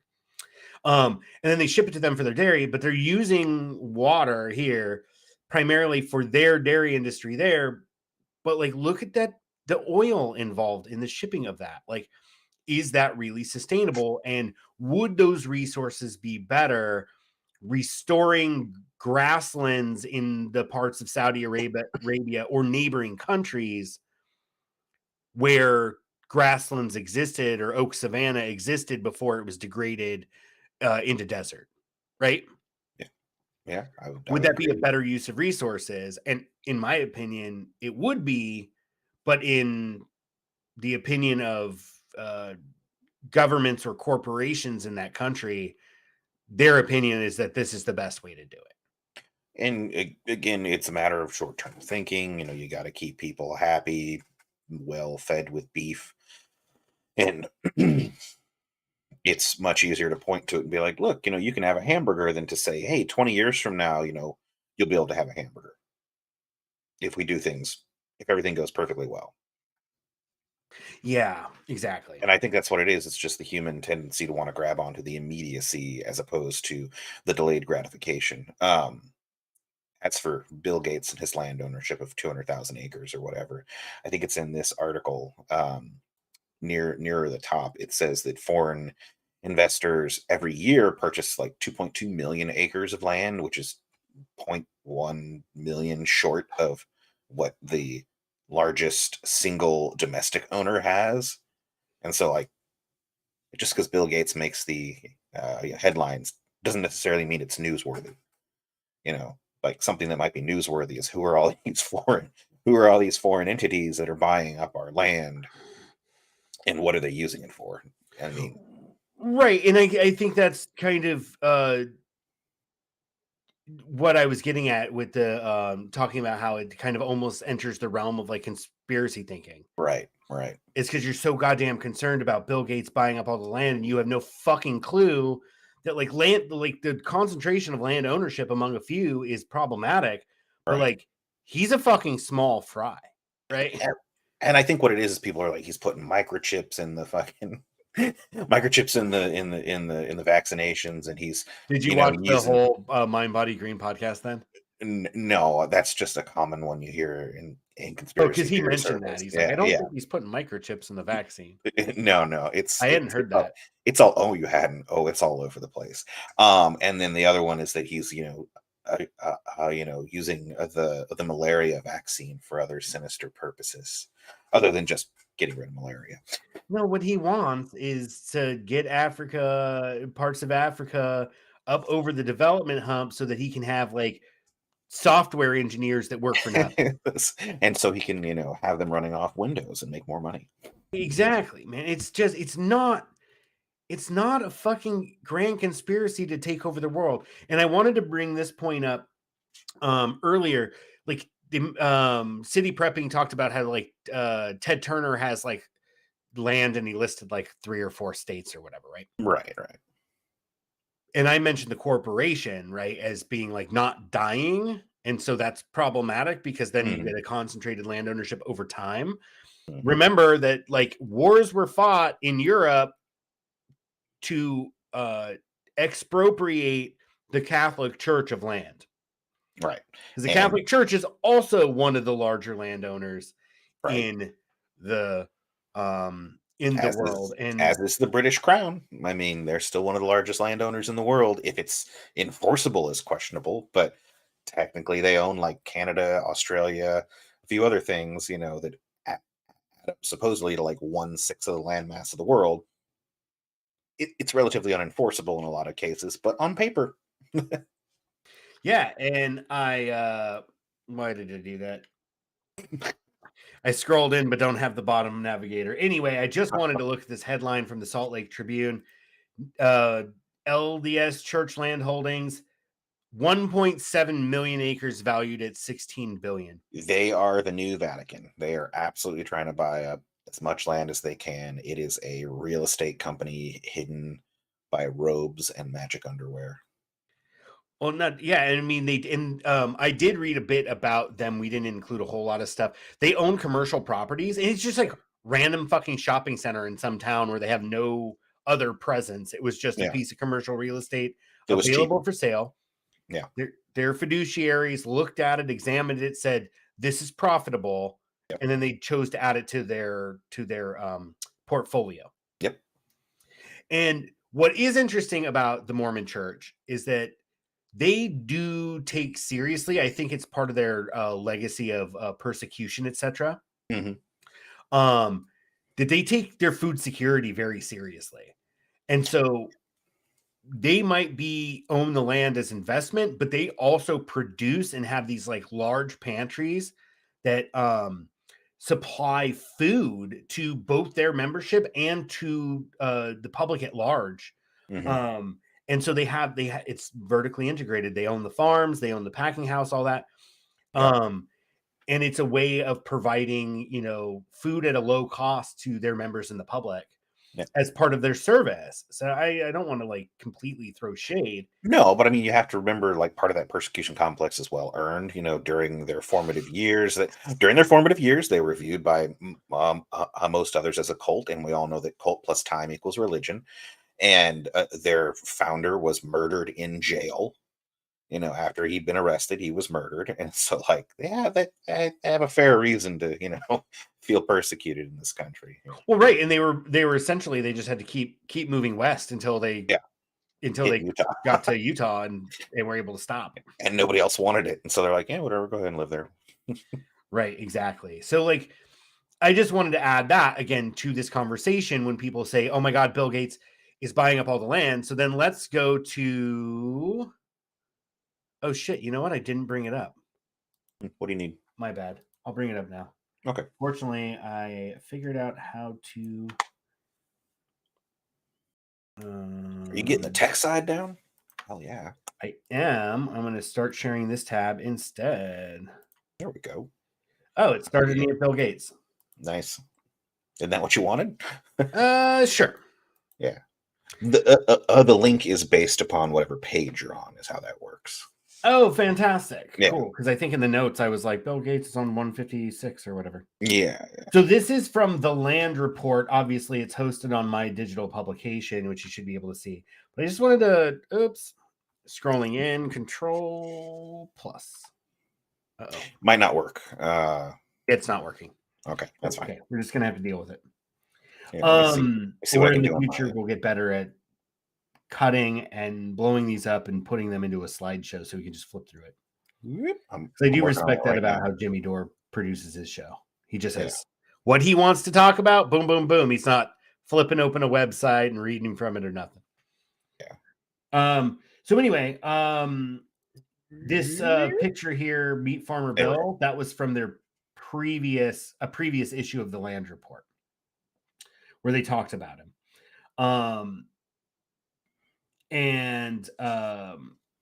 Basically, I like this part here is during Ask Me Anything on how to avoid a climate disaster. He was on Reddit, Ask Me Anything. Somebody asked, why are you buying farmland? And his response was, my investment group chose to do this. Yeah. I like the second part. It's not collected or not connected to the climate. Right. Well, the context of the question in the AMA was about climate. Are you prepping? Yeah. I mean, it was basically, are you prepping? Yeah, exactly. Or are you trying to like profit off of climate disaster, right? Yeah. Are you a disaster capitalist? And his answer was, they Maybe. chose to invest in lands. I don't ask questions. I just make billions. Yeah. Yeah. And so you see here, Bill Gates is number 47, people. He's like, yes, he owns like all of his land holdings are in fertile farmland, but 270,000 acres or so.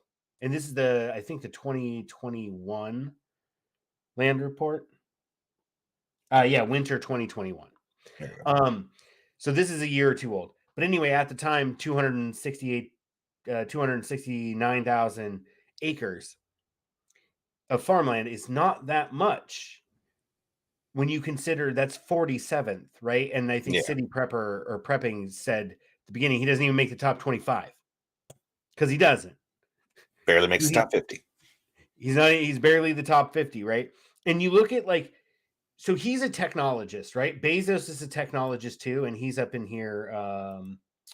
Where's he at?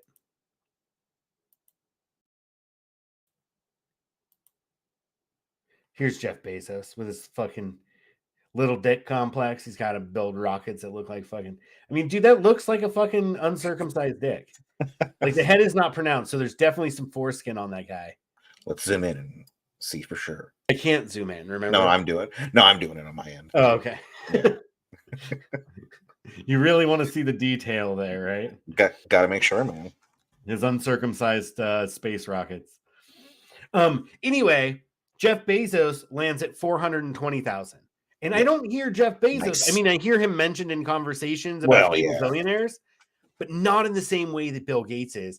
And that's because Jeff Bezos, I think, does not hide behind philanthropy or profess this desire to save the world through his genius in the way that Bill Gates does. So Bill Gates just needs to try to go to space and he'll be more popular.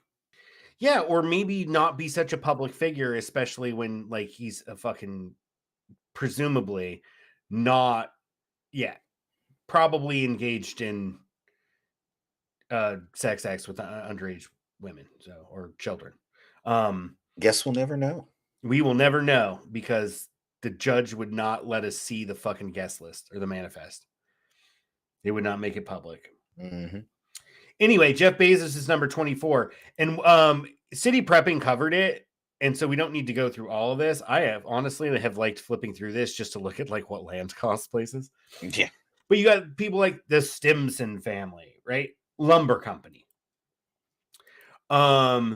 You got ranchers. You got like let's just look at this one, the Pingree heirs, Merchant Prince of Salem, and they own extensive holdings in New Hampshire and in Maine.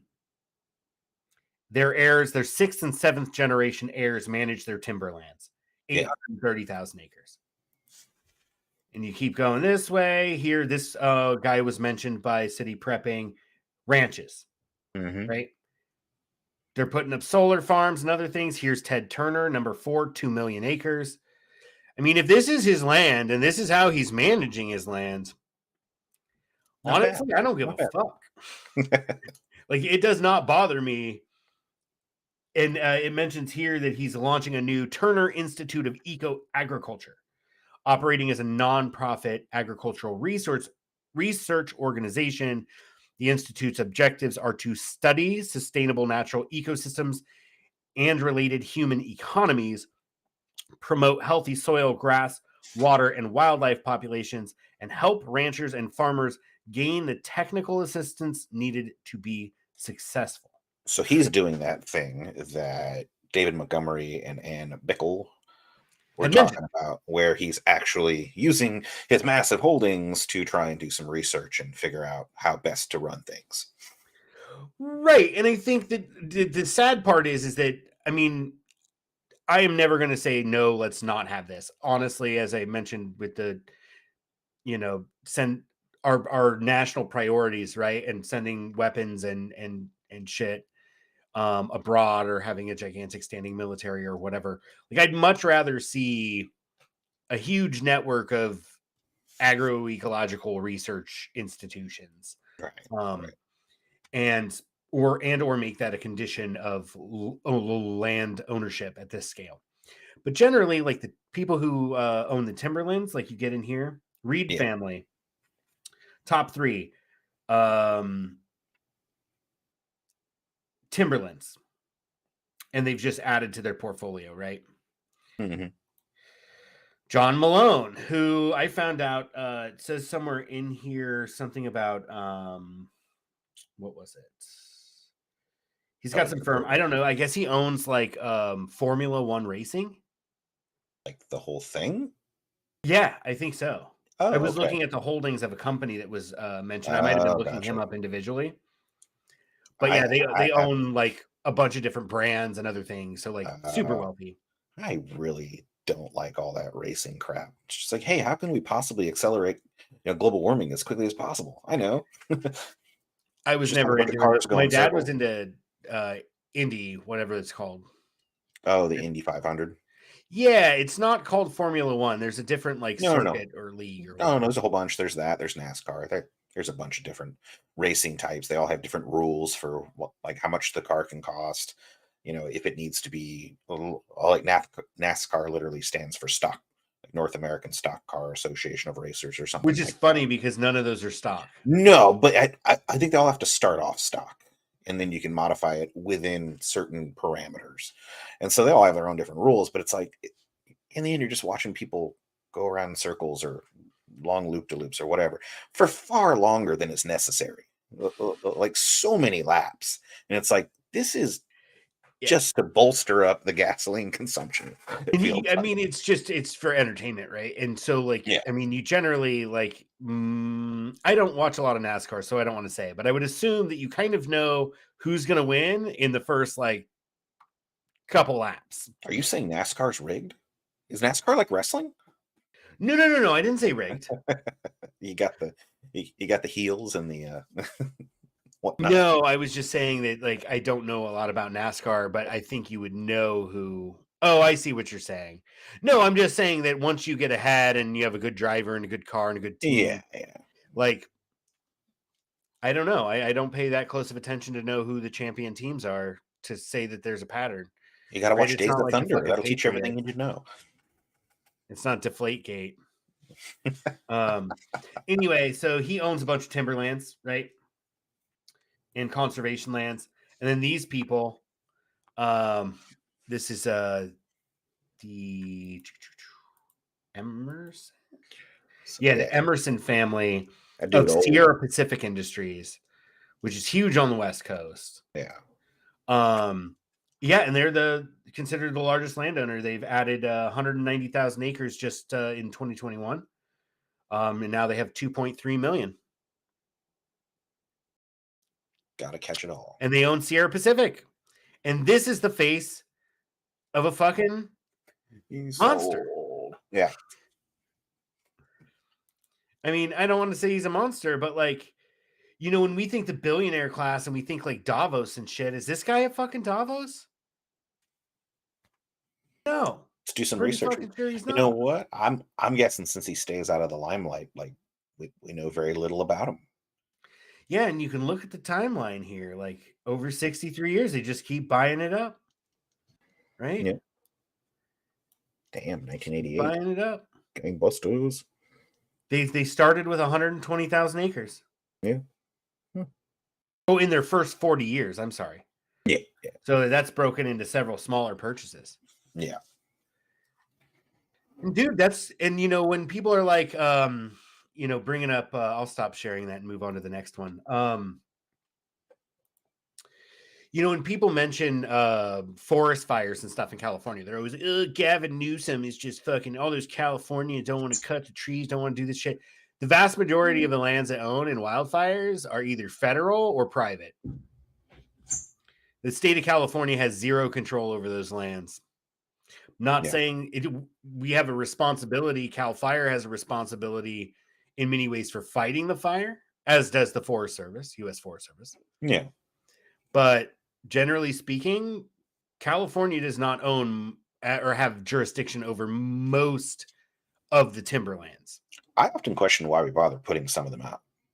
Like, the whole forest could burn and like 10 homes might get lost. We do it for the Emerson family. It seems like it. I mean, no, that's what we're doing. We're trying to protect the timber because that's their wealth. It'll just grow back stronger. And we're trying to protect water quality and air quality, and there's other objectives. Most of it is because timber is profitable, and so we don't want the timber to burn. So anyway, moving on. We looked at that one. Council on Foreign Relations. Everybody's going to be like, oh my God, why are you doing that? Well, you got to... It's okay. You can say, hey, the Council on Foreign Relations is part of this infrastructure of think tanks that like precipitates or supports imperialism, U.S. imperialism. But also, there's pretty decent takes when they're not shy about their objective of U.S. imperialism or whatever, right? So they will give the facts straight, because lying about it or ignoring it or otherwise kind of a lie by omission type scenario doesn't help them understand it. And if you don't understand it, you can't make good policy or good decisions. So, were you ready to move on? From this, you just went to this, didn't you? No, I meant to this. Move on. Oh, yeah. Okay. How's that look? That's good right there, yeah. I don't have... Too much. Zoom back out one. There you go, right there. Okay. So now we want to talk about land reform, because we recognize there's a concentrated ownership of land. The way that you unconcentrate ownership of land or in many ways concentrate the ownership of land, is by land reform, because land use is a policy. It is something that human communities and societies, it's one mechanism they use to make decisions about something that's super important, because our access to land is how we feed ourselves, clothe ourselves, provide ourselves energy, etc. Yeah. We are 100% dependent on the land. And so if you spend your entire life in San Francisco or New York, but you like to jump on into forums online or live chats on YouTube or whatever, and you want to talk about how only your vision of sustainability is the one that's true and correct, then you need to shut the fuck up, because you, as a person who lives in a city and spends the vast majority of your time in a city, you have no idea how your lifestyle is dependent on the extraction of resources from a larger land base and based on the exploitations of individuals who work that land. So educate yourself here with us. So subscribe, watch our YouTube channel so I can scream "fuck you" at you. like, subscribe, ring the bell. Ring the bell. Get verbally abused by Steve. Sign up to get verbally abused. Are you a vegan? Do you live in a city? Fuck you. No, I'm just kidding. Are you I a love vegan everybody, but I do think. Sorry, go ahead. I said, are you a vegan who lives in a city? Double fuck you. Double fuck you. No, but serious though. I think that this is completely absent. All you get in left political commentary is, Bill Gates is buying all the land, and no one cares to dig even just a little bit to understand it, and no one cares to think about how their existence is dependent on the land. And every single one of us human beings on planet Earth is an organism that depends on natural processes. Right, for our existence. Weird thought, yeah. It's easy to forget that when you set your thermostat to fucking 74. No offense. It's at 70. Back off. Right. No, but I have to deal with it in my own life.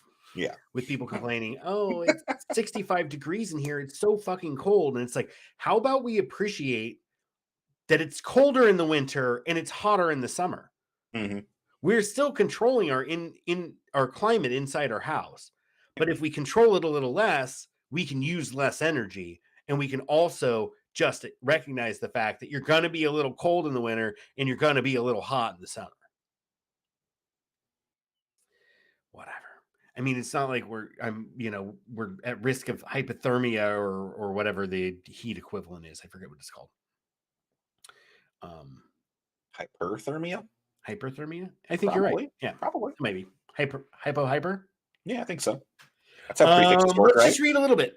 Sorry, go ahead. I said that's how prefixes work, right? I guess so. You're probably right. I have no fucking clue. All right, let's read. What is land reform according to the Council on Foreign Relations? At its essence, land reform is about redistributing arable land, meaning usable, right?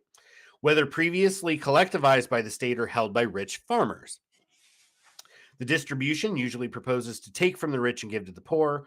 The process sometimes involves compensation, but in many places, farmers are forced by the government to give up their land at prices owners regard as unfair. I wanted to include something in here. This, part of our conversation about violence versus nonviolence. I looked up some stuff on the FARC guerrillas in Colombia, and they finally came to an agreement, and they gave up their arms under the under the UN helped facilitate de-arming the FARC guerrillas.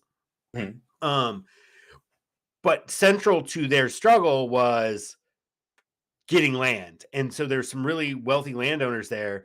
And I saw a recent article where the Colombian state had to they were just going to take it and redistribute it. But then those farmers or ranchers got really mad. And so they wound up having to compensate them for the taking of the land. Right. Which is what it is, right?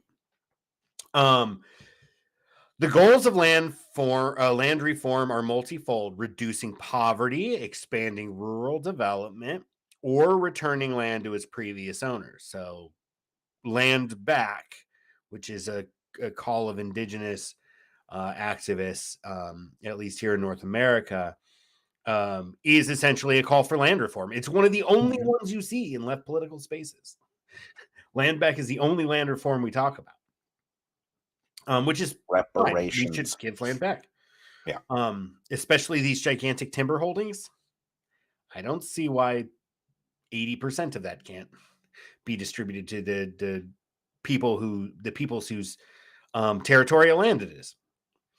I'll probably take heat for saying 80% instead of 100%. Land reform is a consequence of post-colonial or post-communist economic and social needs. Other times it's driven by more ethnic and racial divisions or an interest in manipulating political sentiment rather than a desire to redistribute land equitably. And that is kind of the two things. There's like one where it's like, how do we like provide for the needs of peasants and bring them out of poverty and or provide some kind of land base to them so they can sustain themselves, correct? And there's all sorts of landless peasants movements. I was looking at a few campesinos and the MST, landless peasant movement in Brazil. There's a comparable ones in India and elsewhere. So there are movements for peasants to get land so that they can sustain themselves, their lives, and their families. But then you also see like, I think he might mention it elsewhere, but Robert Mugabe, I don't know much about Zimbabwe, but, or I think that's where it's at. Anyway, there have been kind of like, strongman figures who use land reform to basically like gain public support when they otherwise would not have it, if that makes sense. Are you still with me? Yeah. Oh, there you are. Sorry, I'm typing. Yeah, and when I'm looking at this screen, I can't see you. So. Oh, gotcha. Yeah. Yeah. So that's gotta get a second monitor. It's divine.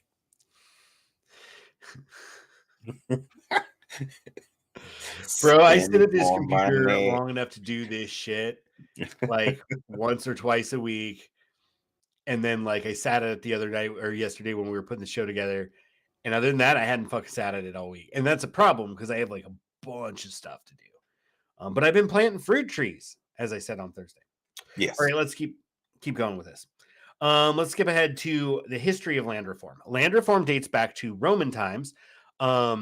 And the agrarian laws passed by the Senate around 133 BC, which indirectly led to the undoing of the Roman Republic and presaged the emergence of feudalism. I'm not sure about that particular agrarian reform, which is another way of saying policy that affects land use, right? Right. I am familiar with how the conquest of Gaul, many of their higher ranking generals and soldiers, the Roman state couldn't necessarily afford to pay them in bullion or whatever, like money, right? Gold coin or whatever. And so they basically paid them with conquered land. So you like, oh, you fight with us against the Gauls for 10 years and you carve out, well, whatever, a chunk of it, and you can have your estate. Right. Thereby ensuring imperialism goes on forever. Right. And that was part of, right, that land pressure that I mentioned is the thesis of David Montgomery Sturt, right? Like there's a pressure on land, so you're driven to take land from someone else. Right. And really the invention of white supremacy, like, was so much later, right? So you could say that white supremacy was absolutely central to like North American or specifically American conquest of indigenous peoples and land, right? But people have been taking land from other people since time immemorial. Existed. Yes. Right. Since land and humans existed at the same time. Yeah, exactly. Since humans started to organize in settlements. And even then you could say, prehistoric territory disputes, et cetera, and so forth. You can look at languages and human migration. It's literally like human migration is something that's always existed. Animals migrate. If they can't make it on their land base, they're forced to migrate. Sometimes they're migrating to fill a niche where something else disappeared. sometimes they're displacing that other thing, right? Making So it if it's a disappear. bird, a generalist species of bird might be forced to move due to wildfire or something, right, in their territory. They might then outcompete other birds in the new space they went to, right? That's just fucking nature. That's how it works. At any rate, we're human beings, so we have rationality. We can choose not to do so. Yeah. Anyway, in more modern times, land reform has often followed revolutions in countries like Mexico and Russia in 1917, China in 1949. Later, it was coupled with decolonization in the developing world, particularly in Africa and Arab states. Land reform has also caused instability and even foreign invention, as in Guatemala in 1954, when the U.S. helped overthrow the elected government because its land reform initiatives were unacceptable to American capital. That's where the term like banana republic comes from. Yeah. Is in most of our history in Latin America, it wasn't oil or other, minerals. It wasn't Peruvian lithium or anything. It was tropical agriculture.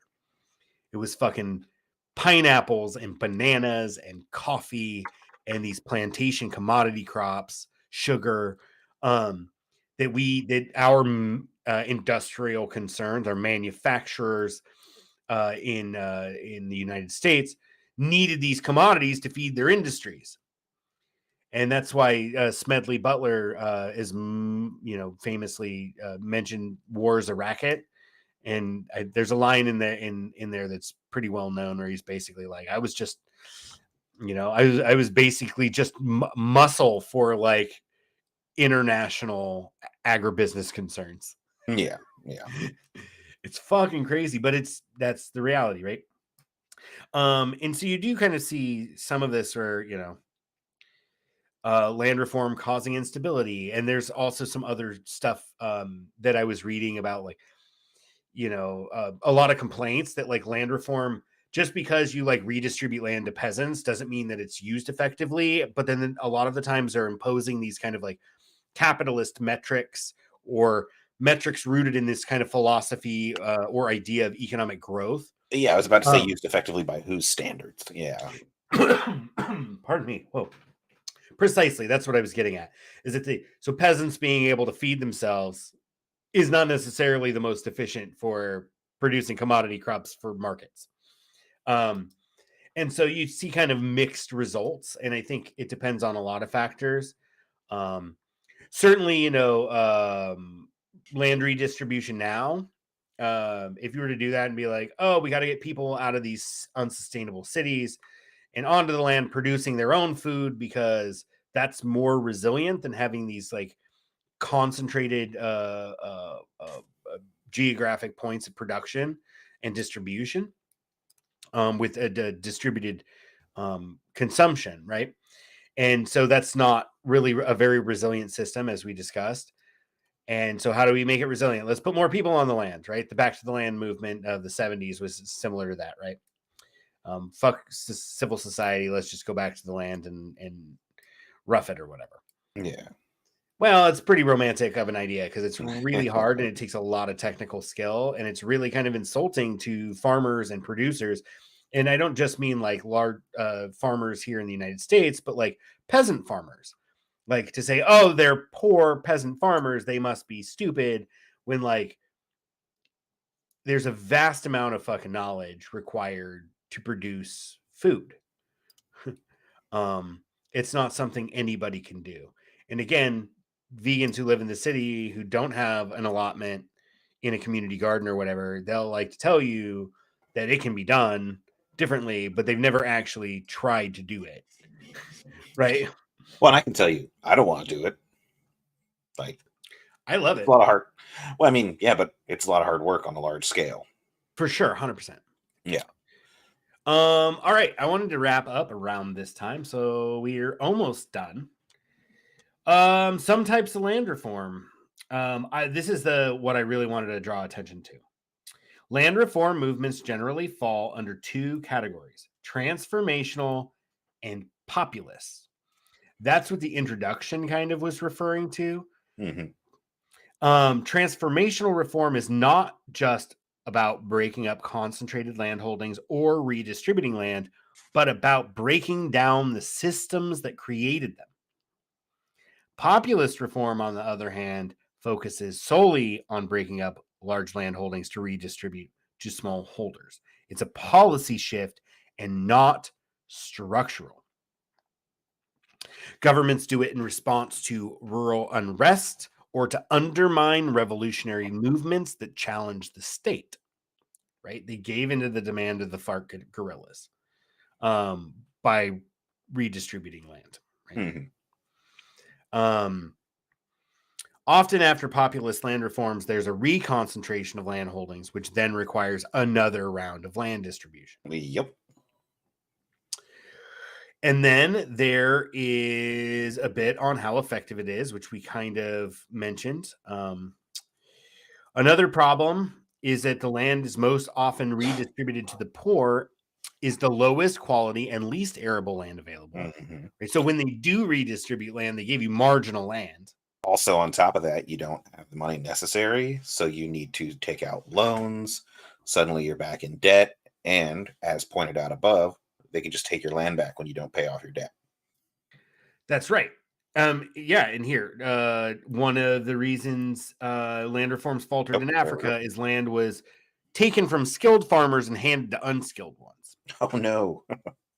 Right. And then you have, when they're given marginal land, it leads to lower agricultural output, which has like a social knock-on effect of like making poor peasant farmers be the scapegoat when like food prices or food insecurity increases. Oh, wow. Yep. Yeah.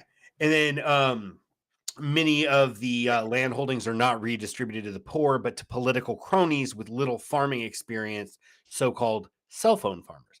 That's kind of like, obviously this predates all of the kind of modern context of mm-hmm. this discussion on land reform here. But like I said, the Romans gave land to those loyal to their and provided military service. Yeah. Yeah, and then it just goes through where land reform has taken place. Former Soviet Union, Africa, Latin America, all over the place. So that's more or less what I wanted to touch on there. And I think, do you have any additional thoughts on that? You can come back to just us two. And then I'll I'll switch to this other guy and have it ready, and I'll let you know when to switch over. Why did that happen? So what are your thoughts on that, on land reform, and that idea of transformational versus populist? I mean, obviously transformational seems the way to go, because like as soon as we started talking about populist, we immediately saw the flaws. And I immediately thought of one way in which you could circumvent that. You know, give someone land, make it so they need loans in order to start working the land, and you'll own that land within a generation again. And so you definitely just got to break down the systems that are causing this vast inequality so that it doesn't happen again. And they pointed out a couple good eras. Well, one good era where it happened, which was feudalism. And then we ended up just with a different form of a very small number of people in control of everything, arguably for the worse. But I didn't have to live through feudalism, so I can't say for sure. But capitalism seems like it's pretty bad too. You live under the new feudalism, bro. Yeah, basically. I mean, when you look at it, it basically goes from you didn't own anything and you work the land, and some guy that you'll probably never meet, or you'll just see him like hunting foxes out in the fields, owns everything. Well, now, the enclosure of the commons. Sorry, I cut you off, bro. No, please. That's a very good topic. Yeah, no, and it's beyond the scope of what we can do today, but like that was instrumental. That was a policy change, a transformational change that happened across Europe and was necessary for the development of capitalism. Yeah. Right. And what you had is under feudalism, even though technically the land was owned by the lord, or the vassal. It was really not about ownership as much as control or use rights. Right, and taxation, and you have to give me this many bushels of this and this many heads of this every year, or I'll send my armed thugs to get it from you. Right, and all the early estates were basically protection rackets, right? You go into like ancient Mesopotamia, we were talking about, used to be as the center of civilization, the birthplace of civilization, or whatever. They're like, some of the first writing we have is fucking tax documents. It's like, you will give us one cow. So they went out and they used the land and they produced a cow. And by producing their cow as a tax payment, they were spared the sword. Yeah. And I mean, right? It's very similar now. Continue to be protection rackets. Sorry. Absolutely. I mean, I had a whole thing about. I basically wrote it down yesterday, and I said that the police exist to perpetuate the myth that private land ownership is correct and natural. In reality, they are the same as the thugs of warlords who lay claim to the lands of old. These warlords were only toppled by force, and most likely we can only hope to topple our modern day warlords, billionaires, by force as well. Is that the fluff text you put on the thing? It was. I just wrote that. I saw that in the tracker. That's fucking phenomenal, dude. That really works. So speaking about violence, nonviolence, transformational versus populist, right? Like large concentrated ownership, like, dude, if Ted Turner wants to have fucking 2 million acres of like plains, grasslands with bison and this, that, and the other thing, that to me, it doesn't bother me. Those landscapes don't support a lot of people. What I do have a problem with is people like the Resnicks. We could do an entire fucking show on the Resnicks. But they're the billionaire farmers that live in a freaking Beverly Hills mansion, but own like tons of farmland. They don't even, I think they do make the top 100 list, but they're like 80 or 90. They're towards the bottom. But they own a lot of fucking land in California, and they control, like, there was a ballot proposition that was on the 2020 ballot, I want to say. And it was like a $5 billion bond measure for improvements to certain water districts in California. That $5 billion that was proposed Californians tax themselves to produce, that $5 billion would have almost exclusively gone to water districts to benefit a single fucking family. Am I the only one who just pretty much votes no down the line for anything that's a bond? Like it's no. got to be real good for me to want to vote yes on a bond measure. You know, it's funny. They say, oh, as you get older, you fucking don't want to pay taxes. And it's like, no, I'm totally cool with paying taxes. I just see through your bullshit and I see where waste is. And so I vote no on most revenue measures. Yes. Well, bond isn't even taxing yourself typically. Well, I mean, are so long, but you're taxing your children is what you're really doing. Right. You're borrowing money at interest. Yeah. And if we had public banks or something like that, where like we could see social goods come out of the financing side of it, I would probably be more amenable to it. But the fact that we're going to fucking JP Morgan Chase to borrow $5 billion to benefit this fucking farmer, and really that's what it is. Yeah, that's I don't want to benefit rich farmers. I don't. Now, if you're like, oh, here's a bond measure to provide grant money to cities and community colleges and all this to reduce water consumption through efficient fixtures or changing their landscaping from turf to fucking drought resistant or native plants, I'd be 100% behind that shit. And I have supported the water bond measure that came before, I think in the 2018 cycle, or it might have also been on the 2020 ballot, but there was a water bond issue where it freed money to help fund projects. And being on the receiving end of that and having sent proposals in for projects, I know the system is absolutely fucking wasteful.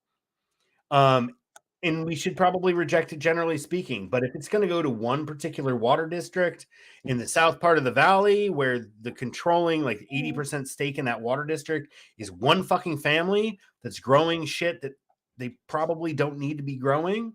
They grow primarily mandarins, pomegranates, and a few other things, pistachios. It's all luxury I read one foods, article that, what's that? It sounds like it's all luxury foods. Yeah, I mean, so the big success of the Resnicks was the marketing, which the wife was. Linda Resnick came from like a fashion marketing background. And Stuart Resnick was just a fucking businessman. They decided to get into agriculture. But if you buy Cutie mandarins, Cutie brands mandarins, yeah, that's them. I think they branded mandarins. When you go just like buy a Satsuma mandarin or whatever from the market, like not them. But if it's in a bag and it says Cuties on it, that's their branding. I think they have a big centralized location near Visalia. They probably do. Most of their land holdings are in Kern County in the south part of the San Valley. In the dry parts of the valley, which is why they tried to convince California voters to borrow $5 billion to make it easier for them to get water, for them to profit. I mean, to be fair, it's one of the only places that certain crops like that can be grown due to freezing freezing concerns and and a lot of it with the pistachios, it's they cannot get wet near like if it rains near harvest, like you're most likely going to lose most of it. You could probably through some finagling maybe get it into processed foods, but you're not going to be selling pistachio in the shell. If it rains because of disease issues and other things. And so you need to have like a late dry season. Like the late season needs to be dry for those. Pomegranates do well in heat and also appreciate drier conditions. And I think a lot of it's the soils there. But Palm Wonderful, the little bottles, that's another Resnick marketing gimmick thing. They made it look like a woman's figure and everybody wants it. Other pomegranate farmers, and they're like, hey, join our co-op where we all make decisions about our marketing. And they're like, no, fuck you, we're going to do it ourselves, and actually have hurt the ability of farmers in that area that also produce the same things to sell them. Because they cornered it just through good marketing and control of water, et cetera, so forth. But I read an article that the Resnicks, I said we could do a whole episode, and now we're just hashing through basically everything we'd say anyway, so that's fine. I read an article that the Resnicks are lobbying for sanctions against Iran to include sanctions against their pistachio industry because the Resnicks control 80% of the fucking pistachios grown in the United States. Because pistachios aren't widely grown because of their needed climate conditions. They advocated for sanctions against a country that hurts people in that country because they wanted to reduce competition. That's how fucking powerful these motherfuckers are. And when we talk about land reform or land being a source of power and wealth, that's what we're talking about. Oh yeah. So can we? I did quite a bit of research. I found a lot of stuff that might fit on the populist side that was just government policy, like to kind of. It wasn't necessarily a policy demand, or they see this problem, rural poverty or whatever. And so then they try a policy fix. Right. I would say those were land reforms primarily along the along the populist side of that transformational populist spectrum that were just the result of government trying to help people and or enrich their friends or whatever. It seems like you're not going to find a whole lot of like completely knocking down the system, make everything totally new, because the people that are making the rules don't want to change it so incredibly that they're out of a job or hung up from a post or something like that. Yeah. And I think generally speaking, like when you look at like social change, violence versus nonviolence, in land reform, generally speaking, the transformational reform, and again, there are scholars who study this fucking issue and don't know everything. So we, who, even though we kind of do our research and try and present ideas in a coherent way, like maybe not as concise as we'd like, but we try to be coherent. Working on it. Like, it's impossible for us to apply this as like a universal, like, yes, this is fact, because the world is a complicated place that has too many variables for us to grapple with, especially since people who dedicate their lives to studying this stuff still have unanswered questions, right? Or are not going to be able to provide a full accounting in a brief period of time like we have today. But I did want to point out, and I'll share my last screen here. Wait, oh no, that's the wrong one. I'm sharing us on accident. Oh no. Oh, I was Are you everywhere. seeing 20 years of nonviolent protest? Yeah. Okay, so this was, it says a comprehensive agrarian reform program. If this is the right one. Yeah. So I just wanted to briefly read this because we talk about for transformational land reform or agrarian reform, violence or nonviolence. Here's a nonviolent protest. And to the point on how nonviolence is used to handicap us that we were making last week or last episode, which I guess was 2 weeks ago. In trying to research this stuff, it's really difficult. I had to go 3 pages down on search results just to find something that like offered a different perspective than like nonviolence is great. Like, and that doesn't necessarily mean just because it's in the top search results, it means it's fact. They know that people don't dig. So if there's a high school student that's doing a paper on the civil rights movement, they're going to make sure that they have the fucking main narrative. Whitewash the shit out of it. Yep. Yeah, exactly. And in kneecap it and try and convince people that, like, you know, engaging in these really non-threatening acts of protest, right, is the way to get what you want. It's just fucking bullshit. It costs us decades and decades and decades. That's why we're still having a fucking conversation about something like Medicare for all, right? Like, we're having conversations about who should we back to challenge Joe Biden. Like, it's fucking bullshit, man. None of it fucking matters. So I just wanted to end on this.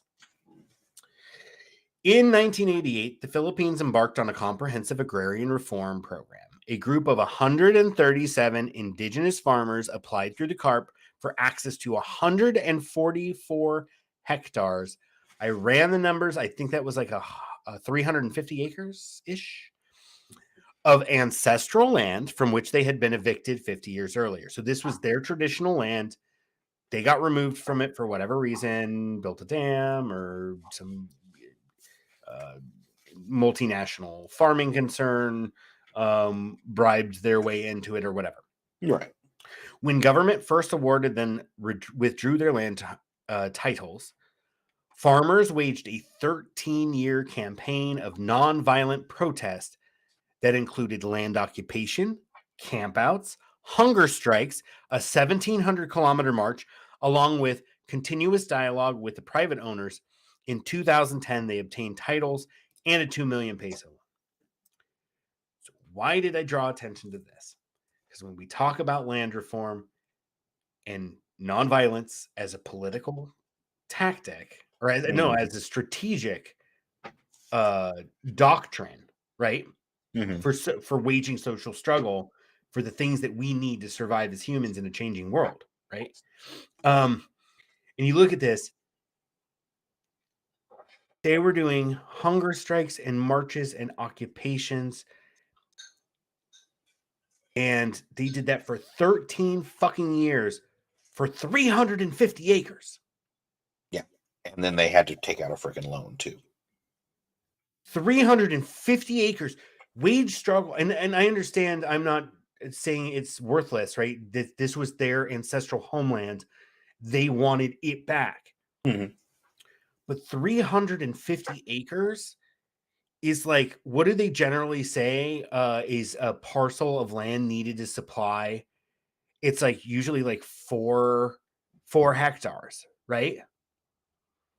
And to be able to provide for a family of 4, you basically Oh, need okay. per person. Yeah. Right. And so they got less than enough to sustain their 137 bodies, and they spent 15 fucking years doing some serious shit. Walking 1,700 kilometers is not a small feat. Doing hunger strikes takes an incredible amount of discipline, and it essentially kills you. Like, people who do hunger strikes, even though they may, when the hunger strike is over, like, they do like permanent damage to their body. Oh yeah, your body starts to eat itself. For kidneys less take damage. Yeah, sorry, finish that. Oh, your body starts to eat itself. Your kidney takes damage. Your liver can be permanently damaged. It's just overall bad for the systems that you need to live. Yeah, Carrie Fisher said that dieting probably killed her. No, I forget where I heard that. I think she said it herself in an interview. Yeah, talking about how Hollywood and the picture perfect Hollywood body or whatever, and how she went through phases of like starving herself and stuff, and like she's like, that had to have, I mean, I'm sure like the fucking cocaine and shit had something to do with it. Probably dying of a heart attack. But it's all the chainmail bikinis. It's just so much weight to carry. And I don't doubt that was part of it too, right? Like, if you starve yourself, like, it's hard on your body. So these people literally sacrificed, like, took years off of their life engaging in this, right? They spent 15 years focused on this. Also took years off their overall lifespan by starving themselves. Some of them, hunger strikes are generally just a handful of people to raise awareness. It's not like the whole fucking movement did it, right? Yeah. But like in land occupations, like Cop City, we should talk about that at some point, is a land occupation. They've been occupying land in France. It's called a ZOD, a zone of defense or something like that. It's a French acronym. And they've been using that tactic to prevent the building of a new airport for like forever.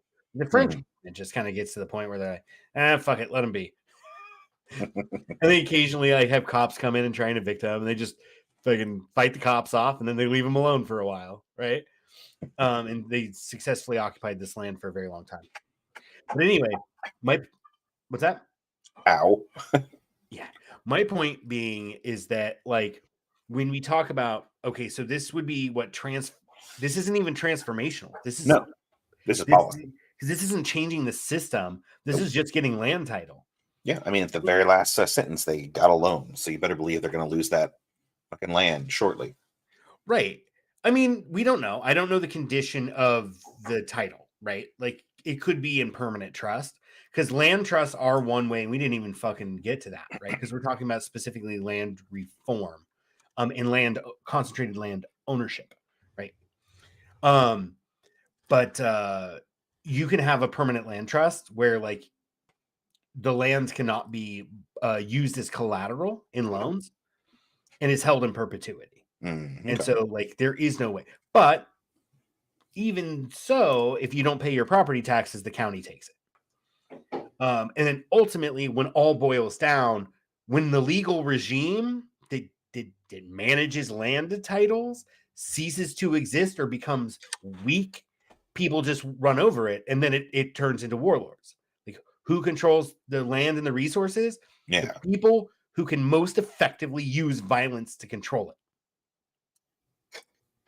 I mean, I'm not trying to say this is the world I fucking want, but we're naive if we think that, like, that there is some other kind of condition, right? Yeah, I mean, it's the world we live in, though, and don't delude yourself. Well, even thinking of the world we want to live in, like having like an aspirational or visionary kind of approach, like, it doesn't really, like, when it all boils down to it, laws don't exist. Like, land exists, and the ecosystems exist.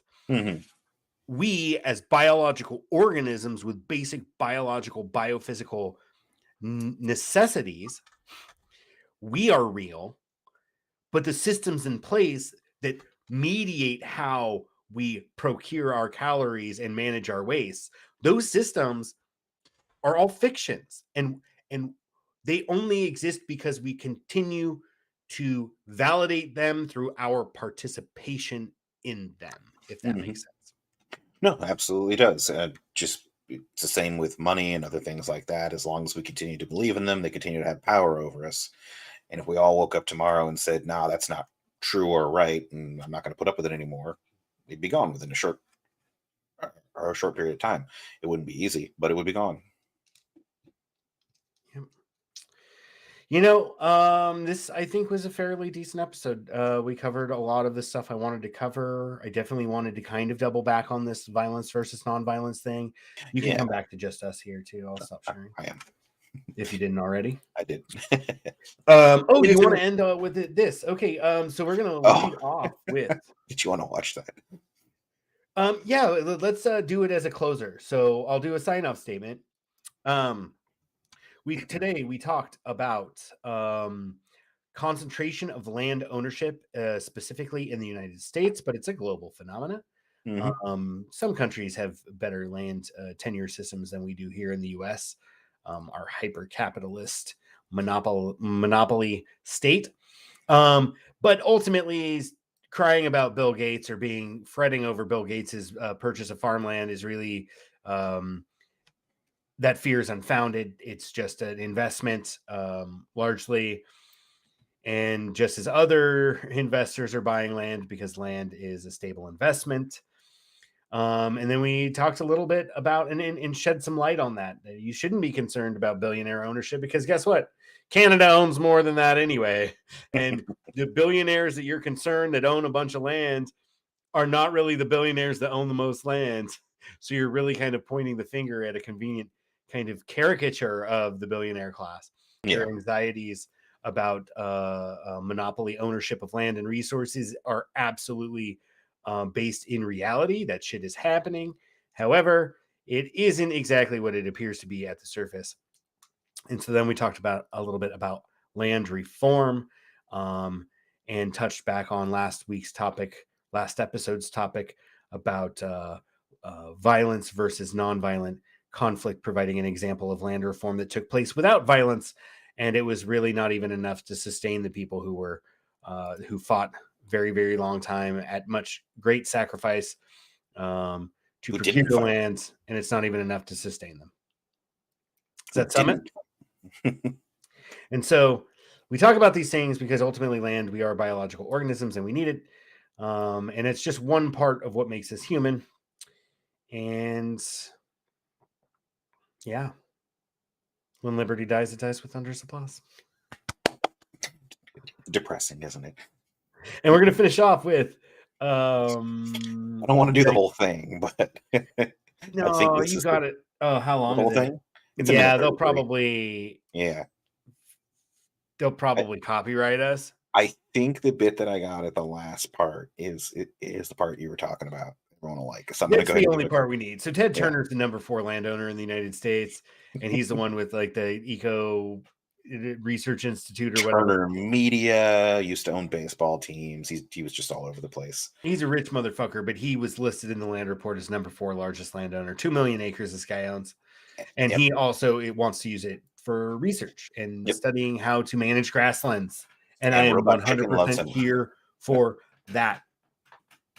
All right, see you later. Protect the environment, or I'll kill you, Captain Bloody! That's awesome, man. All right, take it easy, y'all. All right, later. Peace.